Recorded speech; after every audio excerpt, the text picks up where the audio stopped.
கர்த்தருக்கு மகிமை உண்டாவதாக. வாசிக்க கேட்கலாம். வெளிப்படுத்தின விசேஷம் 1வது அதிகாரம் அதனுடைய 1வது வசனம்.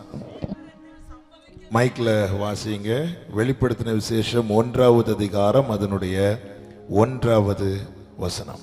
சீக்கிரத்தில் சம்பவிக்க வேண்டியவைகளை தம்முடைய ஊழியக்காரருக்கு காண்பிக்கும் பொருட்டு தேவன் இயேசு கிறிஸ்துவுக்கு ஒப்புவித்ததும், இவர் தம்முடைய தூதனை அனுப்பி தம்முடைய ஊழியக்காரனாகிய யோவானுக்கு வெளிப்படுத்தினதுமான விசேஷம். யோவானுக்கு வெளிப்படுத்தினதுமான விசேஷம். கர்த்தருடைய பரிசுத்த நாமம் மகிமைப்படுவதாக. வெளிப்படுத்தின விசேஷம். ஆமென்.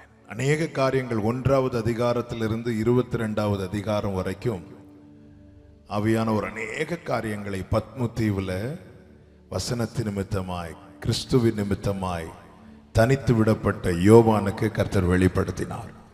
இந்த மாலை வேளையிலே ஆண்டவர் சமூகத்திலே வார்த்தைக்காய் காத்திருந்த போது இதிலிருந்து 5 காரியங்களை கர்த்தர் காண்பித்து பேசும்படிக்கு கர்த்தர் காண்பித்து கொடுத்தார். அநேக காரியங்கள் இருந்தாலும் ஒரு 5 காரியங்கள் இந்த மாலை வேளையில் உங்கள் மத்தியிலே சொல்லி நான் ஜெபிக்க விரும்புகிறேன். கர்த்தர் நல்லவர். கர்த்தருடைய வசனங்கள் ஆவியாயும் ஜீவனாயும் இருக்கிறது. இந்த வானமும் பூமியும் ஒளிந்து போனாலும் இதில் எழுதப்பட்டிருக்கிற இந்த வேதத்தில், பரிசுத்த வேதத்தில் எழுதப்பட்டிருக்கிற ஒரு உறுப்பு கூட மாறாது. சொல்லப்பட்டவைகள், இதுவரை நடந்தது சொல்லப்பட்டவைகள் தான், இப்பொழுது நடந்து கொண்டிருப்பதும் வேதத்தில் எழுதப்பட்டவைகள் தான், இனி நடக்க போகிறதும் இந்த பரிசுத்த வேதாகமத்தில் எழுதப்பட்டவைகள் தான். கரங்களை உயர்த்தி ஹல்லேலூயா. கர்த்தருக்கு மகிமை உண்டாவதாக. யோவானுக்கு கர்த்தர் வெளிப்படுத்தின காரியம்.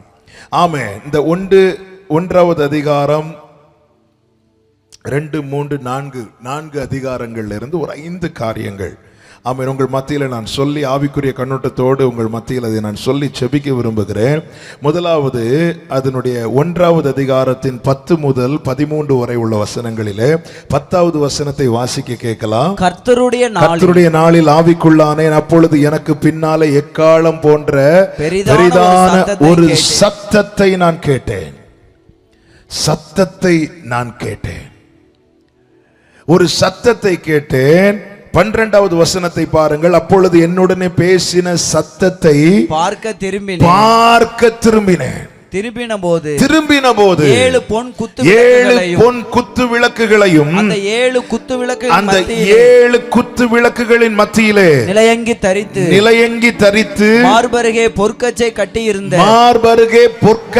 கட்டியிருந்த மனுஷகுமாரனுக்கு ஒப்பானவரையும் கண்டேன்.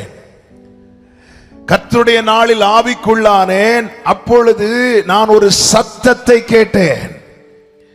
எக்காள சத்தம் போன்ற பெரிதான சத்தத்தை கேட்டேன். என்னுடனே பேசின சத்தத்தை பார்க்கும்படி நான் திரும்பினேன். திரும்பின போது யாரை பார்த்தேன்? குத்து விளக்குகள் மத்தியில் உலாவுகிற மனுஷகுமாரனுக்கு ஒப்பானவராம் ஆண்டவராகிய இயேசு கிறிஸ்துவை கண்டேன். பத்மு தீவில யோவானுக்கு கர்த்தர் எதை வெளிப்படுத்துகிறார் தெரியுமா? வார்த்தை தான் கிறிஸ்து என வெளிப்படுத்துகிறார். கரங்களை உயர்த்தி ஹல்லேலூயா. சத்தத்தை கேட்டேன், கேட்ட சத்தத்தை பார்க்க திரும்பினேன், கிறிஸ்துவை கண்டேன். ஆதியிலே வார்த்தை இருந்தது, அந்த வார்த்தை தேவனிடத்தில் இருந்தது, அந்த வார்த்தை தேவனாய் இருந்தது. அந்த வார்த்தை மாம்சமாகி இந்த பூமியில இறங்கி வந்தது. அவர்தான் என் ஆண்டவராகிய இயேசு கிறிஸ்து. அவருக்கு எல்லா மகிமையும் கனமும் துதியும் ஸ்தோத்திரமும் உண்டாவதாக. எனவேதான் வேதம் சொல்லுகிறது, இந்த வசனங்களை வாசிக்கிறவன் பாக்கியவான், இவைகளை கேட்கிறவன் பாக்கியவான், இவைகளை கை கொள்ளுகிறவன் பாக்கியவான். காரணம் வார்த்தை தான் கிறிஸ்து. கர்த்தருக்கு மகிமை உண்டாவதாக. பரலோகத்தில் சாட்சியிடுகிறவர் மூவர் என 1 யோவான் 5:7 சொல்லப்பட்டிருக்கிறது. பிதா, வார்த்தை, பரிசுத்த ஆவி என்பவர்களே இம்மூவரும் ஒன்றாயிருக்கிறார்கள். யார் அந்த வார்த்தை? அவர்தான் கிறிஸ்து. இரத்தத்தால் மீட்கப்பட்ட ஜனங்களை வழி நடத்தும்படி, அவர்களை போஷிக்கும்படி வானத்திலிருந்து அருளப்பட்ட மன்னா. அனுதினமும் அது ஃப்ரெஷ்ஷா இருக்கும். அதை புசித்தவர்கள் அத்தனை பேரும், அதை விரும்பி புசித்தவர்கள் அத்தனை பேரும் கானானுக்குள் கால் வைத்தார்கள். அதே போல பரலோக பிதாவால் நமக்கு கொடுக்கப்பட்ட மன்னா, நமக்கு கொடுக்கப்பட்ட வார்த்தை தான் நம் ஆண்டவராகிய இயேசு கிறிஸ்து. இந்த வேதத்தை நேசிக்கிறவர்களுக்கு மிகுந்த சமாதானம் உண்டு. காரணம், அவர்கள் யாரை நேசிக்கிறார்கள்? அவர்கள் இயேசுவை நேசிக்கிறார்கள். இந்த வேதத்தை வாசிக்கிறவர்கள் பாக்கியவான்கள், இந்த வேதத்தை கேட்கிறவர்கள் பாக்கியவான்கள். காரணம், அவர்கள் யாரை கேட்கிறார்கள்? அவர்கள் இயேசுவை கேட்கிறார்கள். இதிலே சொல்லி இருக்கிற வார்த்தைகளை கை கொள்ளுகிறவர்கள் பாக்கியவான்கள். காரணம், அவர்கள் யாரை பின்பற்றுகிறார்கள்? இயேசுவை பின்பற்றுகிறார்கள். யோபு 42வது அதிகாரம் 5வது வசனத்தில் யோபு சொல்லுகிறான், என் காதினால் உம்மை குறித்து நான் கேள்விப்பட்டேன், இப்பொழுதோ என் கண் உம்மை காண்கிறது. ஆமென். இந்த நாளிலே, இந்த 3 நாட்கள் அப்பா சமூகத்தில் நம்மை அமர வைத்து என்ன இங்கே நடந்து கொண்டிருக்கிறது? ஆராதனையும் கர்த்தருடைய வசனமும், வேறே ஒன்றுமில்லை. கண்களை கவரும்படியாய், ஜனங்களை மகிழ்விக்கும்படியாய் வேறொன்றும் இங்கே காட்டப்படவும் இல்லை, காண்பிக்கவும் இல்லை. 3 நாட்களும் கர்த்தருடைய சத்தம் தான் தொனிக்கப்பட்டு கொண்டிருக்கிறது. இதை கேட்கிறவர்கள் பாக்கியவான்கள். காரணம், அவர்கள் கிறிஸ்துவை கேட்டுக் கொண்டிருக்கிறார்கள். யார் விரும்பி கர்த்தருடைய வார்த்தைக்கு செவி கொடுக்கிறார்களோ, யாருடைய காதுகள் அவருடைய சத்தத்தை கேட்கிறதோ, அவர்களுடைய கண்கள் நிச்சயமாய் அவரை காணும். ஹல்லேலூயா. என்னோடு கூட பேசின சத்தத்தை பார்க்கும்படிக்கு நான் திரும்பினேன். ஆமென். ஒவ்வொரு நாளும் தேவ சமூகத்திலிருந்து வார்த்தையை கேட்கிறோம். கர்த்தர் நம்மோடு பேசுகிறார். நம் நிலைமை அறிந்து பேசுகிறார். நம் இருதயத்தை அறிந்து பேசுகிறார். நம்முடைய நினைவுகளை அறிந்து பேசுகிறார். நம்முடைய நேற்றை குறித்து பேசுகிறார். நம்முடைய இன்றைய குறித்து பேசுகிறார். நம்முடைய நாளை குறித்து பேசுகிறார். சர்வத்தையும் அறிந்து எல்லாவற்றையும் முன்னறிவிக்கிற அவரை போல் வேறொரு தேவன் எங்குமே கிடையாது. அவருடைய சத்தத்தை கேட்கிறவர்களுக்குள்ளே எத்தனை பேருக்கு ஆசை இருக்கிறது? ஆமென். என்னோடு கூட பேசுகிற சத்தத்தை நான் பார்க்கும்படி திரும்பினேன். என்னோடு கூட பேசுகிற ஆண்டவரே, ஒவ்வொரு நாளும் பேசிட்டு இருக்கிறீங்க ஆண்டவரே, நான் பார்க்கணும் ஆண்டவரே. ஹல்லேலூயா. பார்த்தபோது யாரை கண்டான்? ஆமென். பேதுருவையும் பார்க்கல, யோவானையும் பார்க்கல. ஆமென். பேதுருவையும் பார்க்கல, யாக்கோபையும் பார்க்கல, அந்திரேயாவையும் பார்க்கல, மோசேயும் பார்க்கல, வேற ஒருவரையும் பார்க்கல. ஹல்லேலூயா. இயேசுவை கண்டான். ஆண்டவராகிய இயேசு கிறிஸ்து பேதுரு, யோவான், யாக்கோபை ஒரு மலை மேல் அழைத்துக் கொண்டு போகிறார். அவர் ஜெபித்துக் கொண்டிருந்த போது மகிமை காணப்பட்டது. மறுரூபமானார், பிரகாசம். பேதுரு எழும்பி பார்க்கிறான். மோசேயும் எலியாவும் இயேசுவோடு கூட நின்று பேசிட்டு இருக்கிறாங்க. இப்பொழுது மேகம் மூடுகிறது, பரத்திலிருந்து சத்தம் உண்டாகிறது, இவர் என்னுடைய நேசகுமாரன், இவரில் பிரியமாய் இருக்கிறேன். சத்தம் கேட்டு பேதுரு பார்த்தபோது பைபிள் அழகா ஒரு வார்த்தை இருக்கிறது, இயேசுவை தவிர வேறு ஒருவரும் அங்கே இல்லை. ஹல்லேலூயா. பரத்திலிருந்து சத்தம் உண்டாகிறது. சத்தம் கேட்டு பார்த்தபோது, இதுக்கு முன்னாடி யாரெல்லாம் பார்க்கறாங்க? மோசேயை பார்க்கறாங்க, எலியாவை பார்க்கறாங்க. ஆனா வானத்திலிருந்து சத்தம் உண்டான பிறகு காதினால இதை கேள்வி கேட்கிறார்கள். கண்களினாலே பார்த்தபோது யாரை மட்டும்தான் பார்த்தாங்க தெரியுமா? வார்த்தையாகிய கிறிஸ்துவை மட்டும்தான் பார்த்தாங்க. ஹல்லேலூயா. உங்க கையில இருக்கிற பைபிளை எப்படி பார்க்கணும்னா, இயேசு. ஹல்லேலூயா. ஆண்டவராகிய இயேசு கிறிஸ்து இந்த பூமியில இறங்கி வந்து நமக்காக அடிக்கப்பட்டு, நொறுக்கப்பட்டு, மரித்து, அடக்கம் பண்ணப்பட்டு, 3ஆம் நாளில் உயிரோடு எழுந்து தேவன் குறித்த வேளையில எடுத்துக்கொள்ளப்பட்டு பிதாவின் வலது பார்சத்தில் உட்கார்ந்து இருக்கிறார். நமக்கு என்ன தந்து கொண்டிருக்கிறார் என்றால், அவரையே பிட்டு பிட்டு தந்து கொண்டிருக்கிறார். வார்த்தை. வார்த்தை தான் கிறிஸ்து. உயிர்த்தெழுந்த கிறிஸ்து. ஆண்டவர் உயிர்த்தெழுந்த காரியம் பேசப்படுகிறது சீஷர்களுக்குள்ளே. ஆனாலும் அநேகருக்குள்ளே நம்பிக்கை இல்லை. 2 சீஷர்கள் எருசலேமிலிருந்து எம்மாவூருக்கு நடந்து போய் கொண்டிருக்கிறார்கள். இப்பொழுது அவர்கள் இந்த வர்த்தமானங்களை பேசிக் கொண்டிருக்கிறார்கள். லூக்கா சுவிசேஷம் 24வது அதிகாரத்தை எடுத்துக்கொள்ளுங்கள். லூக்கா சுவிசேஷம் 24வது அதிகாரம். அன்றைய தினமே அவர்கள் 2 பேர் எருசலேமுக்கு 7 அல்லது 8 மைல் தூரமான எம்மாவு என்னும் கிராமத்துக்கு போனார்கள். போகையில் இந்த வர்த்தமானங்கள் யாவையும் குறித்து அவர்கள் ஒருவரோடு ஒருவர் பேசிக்கொண்டார்கள். இயேசு தாமே சேர்ந்து அவர்களுடனே கூட நடந்து போனார். ஆனாலும் அவரை அறியாதபடிக்கு அவர்களுடைய கண்கள் மறைக்கப்பட்டிருந்தது. இயேசு கூட போகிறார், ஆனா அவங்களுக்கு தெரியல இது இயேசுன்னு. ஏன்னா இருதயம் அடைக்கப்பட்டிருக்கிறது. ஆமென். ஏன் இயேசுவை அநேகருக்கு கண்டு கொள்ள முடியவில்லை? அவங்க கண்கள் குருடா இருக்கிறதுனாலயா? இல்ல, இருதயம் அடைக்கப்பட்டிருக்கிறது. அப்போ அடைக்கப்பட்ட இருதயத்தை திறக்கணும்னா வசனம் கேட்கணும். விசுவாசம் கேள்வியினாலே வரும், கேள்வி கர்த்தருடைய வார்த்தையினாலே வரும். எதற்காக ரட்சிக்கப்படுகிறவர்களை கர்த்தர் சபையிலே கொண்டு வருகிறார்? எதற்காக சபைகளை ஸ்தாபிக்கிறார்? எதற்காக மேய்ப்பர்களை ஏற்படுத்துகிறார்? எதற்காக ஊழியர்களை ஏற்படுத்துகிறார்? எதற்காக சுவிசேஷகர்களை ஏற்படுத்துகிறார்? எதற்காக எல்லா இடங்களிலும் போய் சுவிசேஷத்தை பிரசங்கிங்கள் என்று தேவன் கட்டளையிட்டார் தெரியுமா? இந்த வசனம் யாருக்குள்ளே போகிறதோ அவர்களுடைய குருடாக்கப்பட்ட மனக்கண்கள் பிரகாசமாக்கப்படும். அவர்கள் கிறிஸ்துவை காண்பார்கள். ஹல்லேலூயா! கிறிஸ்துவை காண்பார்கள். இது இயேசு கூட இருந்ததுக்கு அப்புறமே அவங்களால பார்க்க முடியல. உடனே இயேசு தம்மை வெளிப்படுத்த அங்கு ஒரு அற்புதம் செய்யவில்லை, அங்கே ஒரு காரியம் ஒன்றும் நடப்பிக்கவில்லை. மாறாக அவர் செய்த காரியம் என்ன? ஆமென். அதனுடைய 26, 27 வசனங்களை வாசியுங்கள்.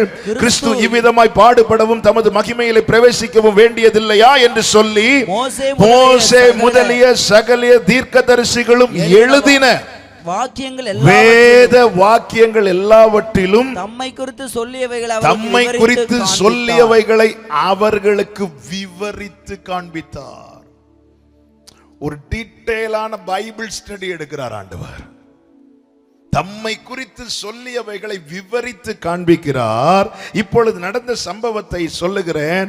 ஆமென். அவர்களே சொல்லுகிறார்கள். 32வது வசனத்தை வாசியுங்கள். அப்பொழுது அவர்கள் ஒருவரை ஒருவர் நோக்கி, வழியிலே அவர் நம்முடனே பேசி வேத வாக்கியங்களை நமக்கு விளங்க காட்டின பொழுது நம்முடைய இருதயம் நமக்குள்ளே கொழுந்து விட்டு எரியவில்லை. இப்போ ஆண்டவர் பைபிள வேதத்தில் எழுதி இருக்கிறத விவரித்து காண்பிக்கிறார். விவரித்து காண்பிக்கும் போது வார்த்தை எங்க கிரியை செய்யுதுன்னா இருதயத்துல கிரியை செய்யுது. அது எரிய ஆரம்பிக்குது, அது கொழுந்து விட்டு எரிய ஆரம்பிக்கிறது. ஒரு வசனம், கர்த்தருடைய வசனம் ஒருவனுக்குள்ளே விழுந்துட்டுனா அந்த வார்த்தை சும்மா இருக்காது, அது 100 பலன் கொடுக்கும். ஹல்லேலூயா! எனவே அந்நிய சத்தத்தை கேட்பதினால் பிரயோஜனம் இல்லை. எவ்வளவு காரியங்களை கேட்கிறோம், அரசியல் கேட்கிறோம், எத்தனையோ காரியங்களை கேட்கிறோம், அதனால ஒரு பிரயோஜனம் இல்லை. ஜீவனும் ஆவியுமா இருக்கிற கர்த்தருடைய வார்த்தையை கேளுங்கள், அது உங்களுக்குள்ள பெரிய மாற்றத்தை கொண்டு வரும். ஹல்லேலூயா! அது எரிய ஆரம்பிக்கிறது. இங்கே எரிய ஆரம்பிச்சிட்டுனா கண்கள் ஓபன் ஆயிரும். பைபிள் சொல்லுது 31வது வசனம், அப்பொழுது அவர்களுடைய கண்கள் திறக்கப்பட்டு அவரை அறிந்தார்கள். ஹல்லேலூயா! வார்த்தையை காண்கிறவர்கள் கிறிஸ்துவை காண்பார்கள். எனவேதான் தாவீது பைபிள் படிக்கும் போது என்ன ஜெபம் பண்ணுவார்னா, நம்முடைய வேதத்தில் உள்ள அதிசயங்களை காணும்படிக்கு என் கண்களை திறந்தருளும். வேதத்தை எடுக்கும் போது, ஐயோ பைபிள் படிக்கலைன்னா ஒருவேளை எனக்கு நான் எக்ஸாமுக்கு ஃபெயில் ஆகிருவேனோ, பைபிள் படிக்கலைன்னா ஒருவேளை எனக்கு ஆக்சிடென்ட் ஆயிருமோ, பைபிள் படிக்கலைன்னா ஒருவேளை ஆண்டவர் அடிச்சிருவாரோ, இப்படி படிக்கிறவங்க உண்டு. அப்படி இல்லைங்க. நம்முடைய வேதத்தில் பிரியமாயிருந்து என் தகப்பனாரிடத்தில் நாங்கள் 5 பிள்ளைங்க, நாங்க கற்றுக்கொண்ட காரியங்கள்ல ஒன்று என்ன தெரியுமா? எங்க அப்பா எப்போ பைபிளை கையில் எடுத்தாலும் முத்தமிடுவார்கள். எப்போ பைபிளை கையில் எடுத்தாலும் முதல்ல கொண்டு போய் முத்தமிடுவார்கள். நாங்க 5 பிள்ளைங்க சின்ன வயசுல அது பார்த்து பழகி நாங்களும் பைபிளை கையில் எடுத்தா எங்க கை பைபிள் நேர வாய்கிட்டு தான் போகும். எதுக்குன்னா முத்தமிட.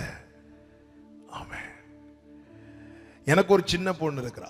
அவ இதை பார்த்துட்டு இன்னொரு காரியத்தை கூட செய்வா. பைபிள் எடுத்து முத்தமிட்டு அப்படி நெஞ்சோடு அணைத்து வைத்துக்கொள். அவளுக்கு வாசிக்கலாம் தெரியாது, இன்னும் 4 வயசு தான் ஆச்சு, 5 வயசு தான் ஆச்சு. எடுத்து நெஞ்சோடு அணைத்து வைப்பாள்.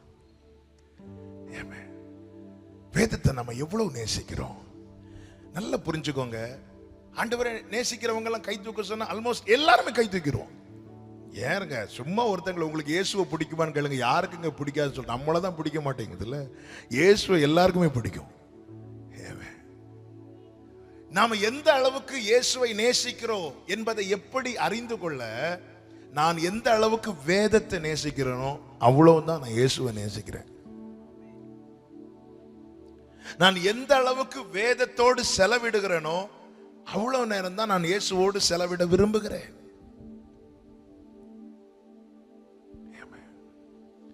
அற்புதத்துக்காக மாத்திரம் வருகிற கூட்டத்தை கர்த்தர் கடந்து போயிட்டே இருந்தார். ஆனா வசனம் கேட்கும்படி சமாரியாவில் உள்ள ஜனங்க சொல்றாங்க, நீங்க இங்க தங்க வேண்டும், வார்த்தை கேட்கணும், எங்களுக்கு உங்க பாதத்திலிருந்து வார்த்தையை கேட்கணும். வேதம் சொல்லுகிறது அவர் 2 நாள் அங்கே தங்கி இருந்தார். மார்த்தாள் இயேசு எப்படியாவது வீட்டுக்கு வர வேண்டும் என்று வருந்தி அழைக்கிறாள். இயேசு வீட்டுக்கு வருகிறாள். அதுவரை மார்த்தாளுக்கு ஹெல்ப் பண்ணி கொண்டிருந்த மரியாள் இப்ப வேலையெல்லாம் விட்டுட்டு ஓடி வந்து இயேசுவின் பாதத்தில் அமர்ந்து வசனம் கேட்டுக் கொண்டிருந்தாள். இயேசு அதை குறித்து என்ன சொன்னார் தெரியுமா? இவள் தன்னை விட்டு எடுபடாத நல்ல பங்கை தெரிந்து கொண்டாள். வசனம் கேட்கணும். அழைக்கப்பட்ட நாள் முதல் நல்ல கவனிங்க, ஆபிரகாமுக்கு கர்த்தர் எந்த அற்புதத்தையும் காண்பிக்கவில்லை. ஆபிரகாமே உன் இனத்தை, உன் தேசத்தை, உன் தகப்பன் வீட்டை விட்டுட்டு வாங்குறார், நான் உன்னை ஆசீர்வதிப்பேன், இவ்வளவுதான் சொல்றார். அப்படியே ஆபிரகாம் புறப்பட்டான். கர்த்தர் எந்த அற்புதத்தையோ அடையாளத்தையோ ஒன்றையுமே காண்பிக்கவில்லை, எதையும் காட்டவில்லை. 75வது வயதில் அழைக்கப்படுகிறான். 99 வயதாகுது, ஒரு அற்புதமும் காட்டல, ஆனா ஆசீர்வதித்து வருகிறார். பெருசா சொல்றது மாதிரி எந்த அற்புதம் இன்னும் நடக்கல, ஆனா வாழ்க்கையில ஆண்டவர் ஸ்டெப் பை ஸ்டெப்பா அவனை பிளஸ் பண்றார், அவனை ஆசீர்வதிக்கிறார். ஒரு நாளிலே கர்த்தர் தரிசனமாகிறார். ஆதியாகமம் 18வது அதிகாரம் 1, 2, 3 வசனங்களிலே பார்த்தால் தெரியும். பின்பு கர்த்தர் மம்ரேயின் சமபூமியிலே அவனுக்கு தரிசனமானார். அவன் பகலின் உஷ்ண வேளையிலே கூடார வாசலிலே உட்கார்ந்திருந்து தன் கண்களை ஏறெடுத்து பார்க்கும்போது இதோ 3 புருஷர் அவனுக்கு எதிரே கர்த்தர் இங்கே மூவராய் தம்மை வெளிப்படுத்துகிறார். 3 புருஷர் எதிரே நின்றார்கள். இதுவரை அவன் ஆண்டவரை பார்க்கல, ஆண்டவர் எப்படி இருப்பாருன்னு தெரியாது. இதுவரை அவன் தேவனை பார்க்கவில்லை, தரிசனத்திலும் பார்க்கவில்லை, ஒன்று பார்க்கவில்லை. ஆனா இப்போ கர்த்தர் தரிசனமாகிறார். அவர் தம்மை நார்மலா ஒரு மனிதன் வருவது போல அந்த வீட்டுக்கு வரார். ஆபிரகாம் அதை பார்த்ததும் என்ன செய்கிறான்? அவன் கூடார வாசலில் இருந்து அவர்களுக்கு எதிர்கொண்டு ஓடி தரை மட்டும் குனிந்து ஆண்டவரே என்கிறான். உம்முடைய கண்களில் எனக்கு கிருபை, ஆண்டவரே என்கிறான். இது ஆண்டவர் அவனுக்கு எப்படிங்க தெரியும்? ஆண்டவர் தாம் இருக்கிற வண்ணமாகவே அங்கு வெளிப்படுத்தவில்லை. மூவராக 3 மனிதர்கள் வருவது போல வரார் ஆண்டவர். ஆனால் ஆபிரகாம் கண்டு கொண்டான், இது யார் தெரியுமா? இது ஆண்டவர். புதுசா ஒருத்தங்க நம்ம வீட்டுக்கு வந்தா நம்ம ஓடி போய் ஆண்டவரேன்னு கூப்பிட மாட்டோம், ஆமா நீங்க யாருன்னு தான் கேட்போம், நீங்க யாரு. ஆனால் ஆபிரகாம் எந்த டவுட்டும் இல்ல, ஒரு சின்ன சந்தேகம் கூட இல்ல, பார்த்ததும் ஓடி போய் பாதத்தில் விழுந்து ஆண்டவரே. ஆபிரகாம் கூப்பிட்டு கேட்கலாமா? ஆபிரகாம் இது ஆண்டவர்னு உனக்கு எப்படி தெரியும்? பதில் ஒன்றுதான், நான் இத்தனை காலமும் அவர் சத்தம் கேட்டு வாழ்ந்து கொண்டிருக்கிறேன்.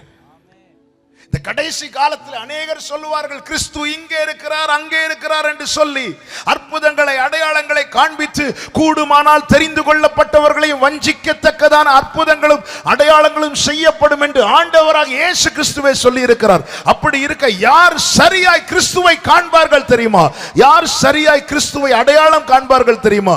யார் அந்நிய சத்தத்துக்கு செவியை விலக்கி அவருடைய சத்தத்துக்கு செவி கொடுக்கிறார்களோ அவர்களுடைய கண்கள் தான் அவரை காணும். இது யார் என்பதை அறிந்து கொள்ள முடியும். ஹல்லேலூயா, ஹல்லேலூயா. கல்லறையிலே இயேசுவை தேடிக் கொண்டிருக்கிறாள் மரியாள். ஆண்டவர் ஒரு சர்ப்ரைஸ் கொடுக்கிறதுக்காக வந்து நிற்கிறார். ஆமா, ஏன் அழுற அப்படின்னு கேட்கிறார். ஸ்திரீயே ஏன் அழுற? என் தோட்டக்காரர் என்றார். ஆண்டவரை காணல, நீங்க ஏதாவது எடுத்துட்டு போயிருந்தீங்கன்னா சொல்லுங்க. ஆண்டவர் பார்த்தார், அவகிட்ட எப்படி பேசினாரோ இதற்கு முன்னாக அப்படியே பேச ஆரம்பிக்கிறார். மரியாளே, உடனே அவ திரும்பி, ஆண்டவரே, போதகரே, ரபூனி ரபூனி, போதகரே. இதுவரை கேட்ட சத்தம் கேட்டு பழகுங்கள். நாளை கிறிஸ்து வெளிப்படும் போது உங்க கண்களுக்கு அதை பார்க்க முடியும். அவரை பார்க்கணும், இயேசுவை பார்க்கணும்னு விரும்புகிறவர்களுக்கு இந்த மாலை வேளையிலே சொல்லுகிற வார்த்தை இதுதான். சரியாய் சத்தத்தை கேளுங்கள், கர்த்தருடைய வார்த்தையை கேளுங்கள், அதிகமாய் கேளுங்கள், வேதத்தை வாசியுங்கள், வேதத்தை நேசியுங்கள். ஹல்லேலூயா. கண்கள் திறக்கப்படும், வசனம் உள்ள போய் மனம் திறக்கும், இருதயம் ஆமென் துளிர் விட்டு எரியும், கொழுந்து விட்டு எரியும், கண்கள் திறக்கும், கர்த்தரை நம்முடைய கண்கள் காணும். வேதத்தை பார்க்கும் போது கிறிஸ்துவை பார்க்கணும். வேதத்தின் ஆழம், வேதத்தின் மகத்துவம், அதை ஆராய. எனவே தான் தாவீது 22வது சங்கீதத்தில் ஆண்டவராகிய இயேசு கிறிஸ்து சிலுவையிலே என் தேவனை ஏன் என்னை கைவிட்டீர் என சொல்லுகிற அதே வார்த்தையை எத்தனை ஆண்டுகளுக்கு முன்பதாக எப்படி தாவீதால் எழுத முடிந்தது? ஆமென்.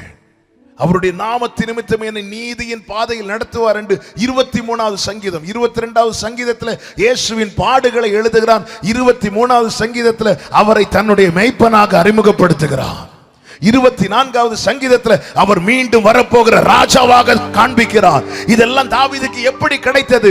இரவும் பகலும் இந்த வேதத்தில் அவன் பிரியமாயிருந்து இதை தியானிக்கிறபடியால் இதிலே இருக்கிற கிறிஸ்துவை கண்டான். கிறிஸ்தவர்கள் என்று சொல்லிக் கொள்ளுகிறவர்களே, விசுவாசிகள் என்று சொல்லிக் கொள்ளுகிறவர்களே, பரிசுத்தவான்களே, பரிசுத்தவாட்டிகளே, கர்த்தருடைய சத்தத்தை கேட்கிற சத்தத்தை எனக்கு பார்க்கணும்.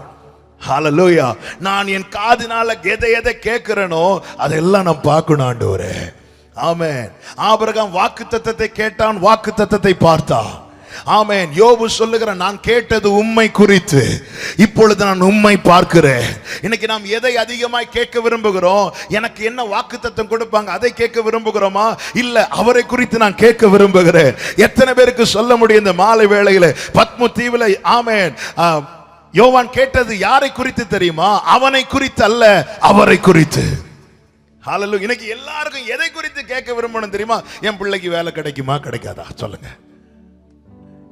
இந்த வருஷம் திருமணம் நடக்குமா நடக்காதா? இன்னைக்கு அநேகர் குறி கேட்க வர்றது போலதான் சர்ச்சுக்கு வர்றது. ஆமென். யோவான் எதை கேட்கிறான்? அவரை கேட்கிறான். நான் முந்தினவரும் நான் பிந்தினவருமாய் இருக்கிறேன், நான் ஆதியும் நான் அந்தவுமாய் இருக்கிறேன், நான் அல்பாவும் நான் ஒமேகாவுமாய் இருக்கிறேன். இப்போ யோவான் என்ன செய்கிறான்? நான் கேட்ட சத்தத்தை நான் பார்க்கணும். எத்தனை காரியங்கள் நம்முடைய வாழ்க்கை குறித்து கேட்டோம், எத்தனை காரியங்களை நம்முடைய கண்கள் கண்டது. எத்தனை முறை நாம் அவரை குறித்து கேட்டுட்டு இருக்கிறோம். சர்ச்சில் கேட்கிறோம், ஆமாம், கன்வென்ஷன்ல கேட்கிறோம், டிவி ஆன் பண்ணி கேட்கிறோம், யூடியூபை தட்டி கேட்கிறோம். இன்னைக்கு எல்லாருக்கும் தங்களை குறித்து கேட்க தான் விருப்பம் இல்ல? காணாம போன கழுதை கிடைக்குமா கிடைக்காதா, இதுதான் விருப்பம். தேடி சவுள மாதிரி வந்து காணாம போன கழுதை கிடைக்குமா கிடைக்காதா? இல்ல, தாவீது மாதிரி வரணும். இப்படியே உம்மை பார்க்க ஆசையா இருக்கு. தேவனே நீரென் தேவன், தேடுவேன் ஆர்வமுடன். ஆண்டவரே, நீங்கள் இப்பொழுது இருக்கிறதை பார்க்கலாம் 1000 மடங்கு அதிகமாகும்படி செய்வேன் என்று என் காதுனால கேட்க பண்ணீரே ஆண்டவரே, அதை எனக்கு காட்டுங்க. கேட்கறது தப்பு இல்லை, ஆனா அதை விட அதிகமா நாம் அவரை குறித்து கேட்டோமே, இயேசுவை குறித்து கேட்டோமே. ஒரு பிரபலமான இசையமைப்பாளர் இடத்துல ஒருவர் பேட்டி கேட்கிறார். உங்களுடைய ஆசை என்ன? நிறைய சாதிச்சிட்டீங்க, உலக அளவுல நீங்க அவார்டெல்லாம் வாங்கிட்டீங்க, எதுக்கு நீங்க ஆசைப்படுறீங்க? அப்ப அவர் சொன்னார், ஆமென், எல்லாரும் நம்புறாங்க இயேசு திருப்பியும் வரப்போறாருன்னு. அப்படி வரும்போது நான் அவரை பார்க்க விரும்புகிறேன் அப்படின்னு. இன்னைக்கு இதே கேள்விய உங்க கிட்ட கேட்டா, நம்ம கிட்ட கேட்டா, நம்முடைய பதில் எதுவா இருக்கும்? நம் காதுல எவ்வளவு அவரை குறித்து கேட்கிறோம்ல, இயேசுவை குறித்து நாம் எவ்வளவு கேட்டாச்சு, கேட்டுட்டே இருக்கிறோமே. ஒரு வார்த்தை கேட்கிறான் யோவான், நான் ஆதியும் நான் அந்தவுமா இருக்கிறேன், நான் அல்பாவும் நான் ஒமேகாவுமா இருக்கிறேன். கேட்டதும் அவன் இருதயம் துடிக்குது, எனக்கு பார்க்கணும், எனக்கு பார்க்கணும். ஹல்லேலூயா. எனக்கு பார்க்கணும். இயேசுவை குறித்து கேட்கும் போது உண்மையா எத்தனை பேருடைய உள்ளம் இப்படி ஏங்கி இருக்கிறது? ஆண்டவர், என் காதுல கேட்கப்படுறீங்க உங்களை குறித்து, நான் உம்மை பார்க்கணும். தாவீது சொல்லுகிறார், இப்படியே நான் உம்மை பார்க்க ஆசையாயிருந்து உம்முடைய வல்லமையையும் உம்முடைய மகிமையையும் கண்டேன். கேட்கிறவர்களில் யார் பார்க்கணும்னு விரும்புகிறார்களோ அவர்களுடைய கண்கள் அவருடைய மகிமையை காணும். ஹல்லேலூயா. எத்தனை பேர் சொல்லுவீங்க இந்த மாலை வேளையில், ஆண்டவரே உம்மை குறித்து கேட்க வைக்கிறீங்கப்பா, ஆண்டவரே நான் உம்மை பார்க்கணும், ஆண்டவரே நான் உம்மை குறித்து என்னெல்லாம் கேட்டேனோ அதை அப்படியே நான் பார்க்க விரும்புறேன்னு சொல்றவங்க கைகளை உயர்த்தி ஆமென் சொல்லுங்க பார்க்கலாம். ஹல்லேலூயா. வார்த்தை தான் கிறிஸ்து. இரண்டாவதாக ஆமென், அதை வெளிப்படுத்தல் 1:18 வாசியுங்கள். மரித்தேன் ஆனாலும் இதோ சதா காலங்களிலும் உயிரோடு இருக்கிறேன். கைகளை உயர்த்தி ஹல்லேலூயா. யோவானுக்கு என்னங்க சொல்ல கொடுக்கப்படுகிறது தெரியுமா? அவர் உயிரோடு இருக்கிறார். இயேசு உயிரோடு இருக்கிறார். நாம் யாரை ஆராதிக்கிறோம்? மரித்து மறைந்தவரை அல்ல, மரணத்தை ஜெயமாய் விழுங்கினவரை ஆராதிக்கிறோம். ஹல்லேலூயா.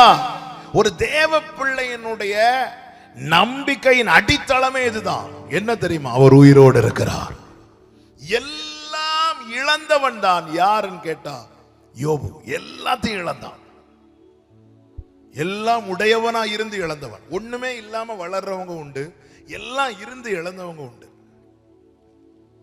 எல்லாம் இருந்து இழந்தவங்களுக்கு வாழ்றது என்பது ரொம்ப சவாலானது. அதாவது பிறந்ததுல இருந்தே வாடகை வீட்டில இருந்து இருந்தவர்கள் உண்டு. அவங்க அப்படி பழகிடுவாங்க. நல்ல சொந்த வீட்டுல, நல்ல பெரிய வீட்டுல இருந்துட்டு திடீரென்று நஷ்டமாகி ஒன்னும் இல்லாம ஜீரோ ஆகுறாங்க தெரியுமா? அவங்க வாழ்வது என்பது ரொம்ப சவாலானது. இது மற்றவர்களுக்கு புரியாது. யோபு 10 பேர்ல எத்தனையோ நூற்றுக்கணக்கானவருக்கு கை நீட்டி சம்பளம் கொடுக்கிறவன், எல்லாம் உடையவன். அந்த யோபு எல்லாம் இழந்த நிலைமையில நிற்கிறான். பொருளாதாரம் கம்ப்ளீட்டா அவுட் ஆயிட்டு, பலனும் போயிட்டு, வெல்த்தும் அவுட்டு, ஹெல்த்தும் அவுட்டு. ஒரு தேவ பிள்ளையின் வாழ்க்கையில பிசாசு எங்க கை வைக்கிறான் பாத்தீங்களா? முதல்ல வெல்த்ல கை வச்சான், பொருளாதாரத்துல கை வச்சான். எதுக்கு கை வைக்கிறான்? ரெண்டாவது ஹெல்த்ல கை வைக்கிறான், ஆரோக்கியத்துல கை வைக்கிறான். ஏன்னா அவனுக்கு தெரியும், இன்னைக்கு அநேக கிறிஸ்தவர்கள் சர்ச்சுக்கு வரதே வெல்த்துக்காகவும் ஹெல்த்துக்காகவும் தான். ஆமாம், ஆண்டவரே எனக்கு சம்பளத்தை கூட்டித்தாங்க, ஆண்டவரே எனக்கு அதை கொடுங்க, ஆண்டவரே.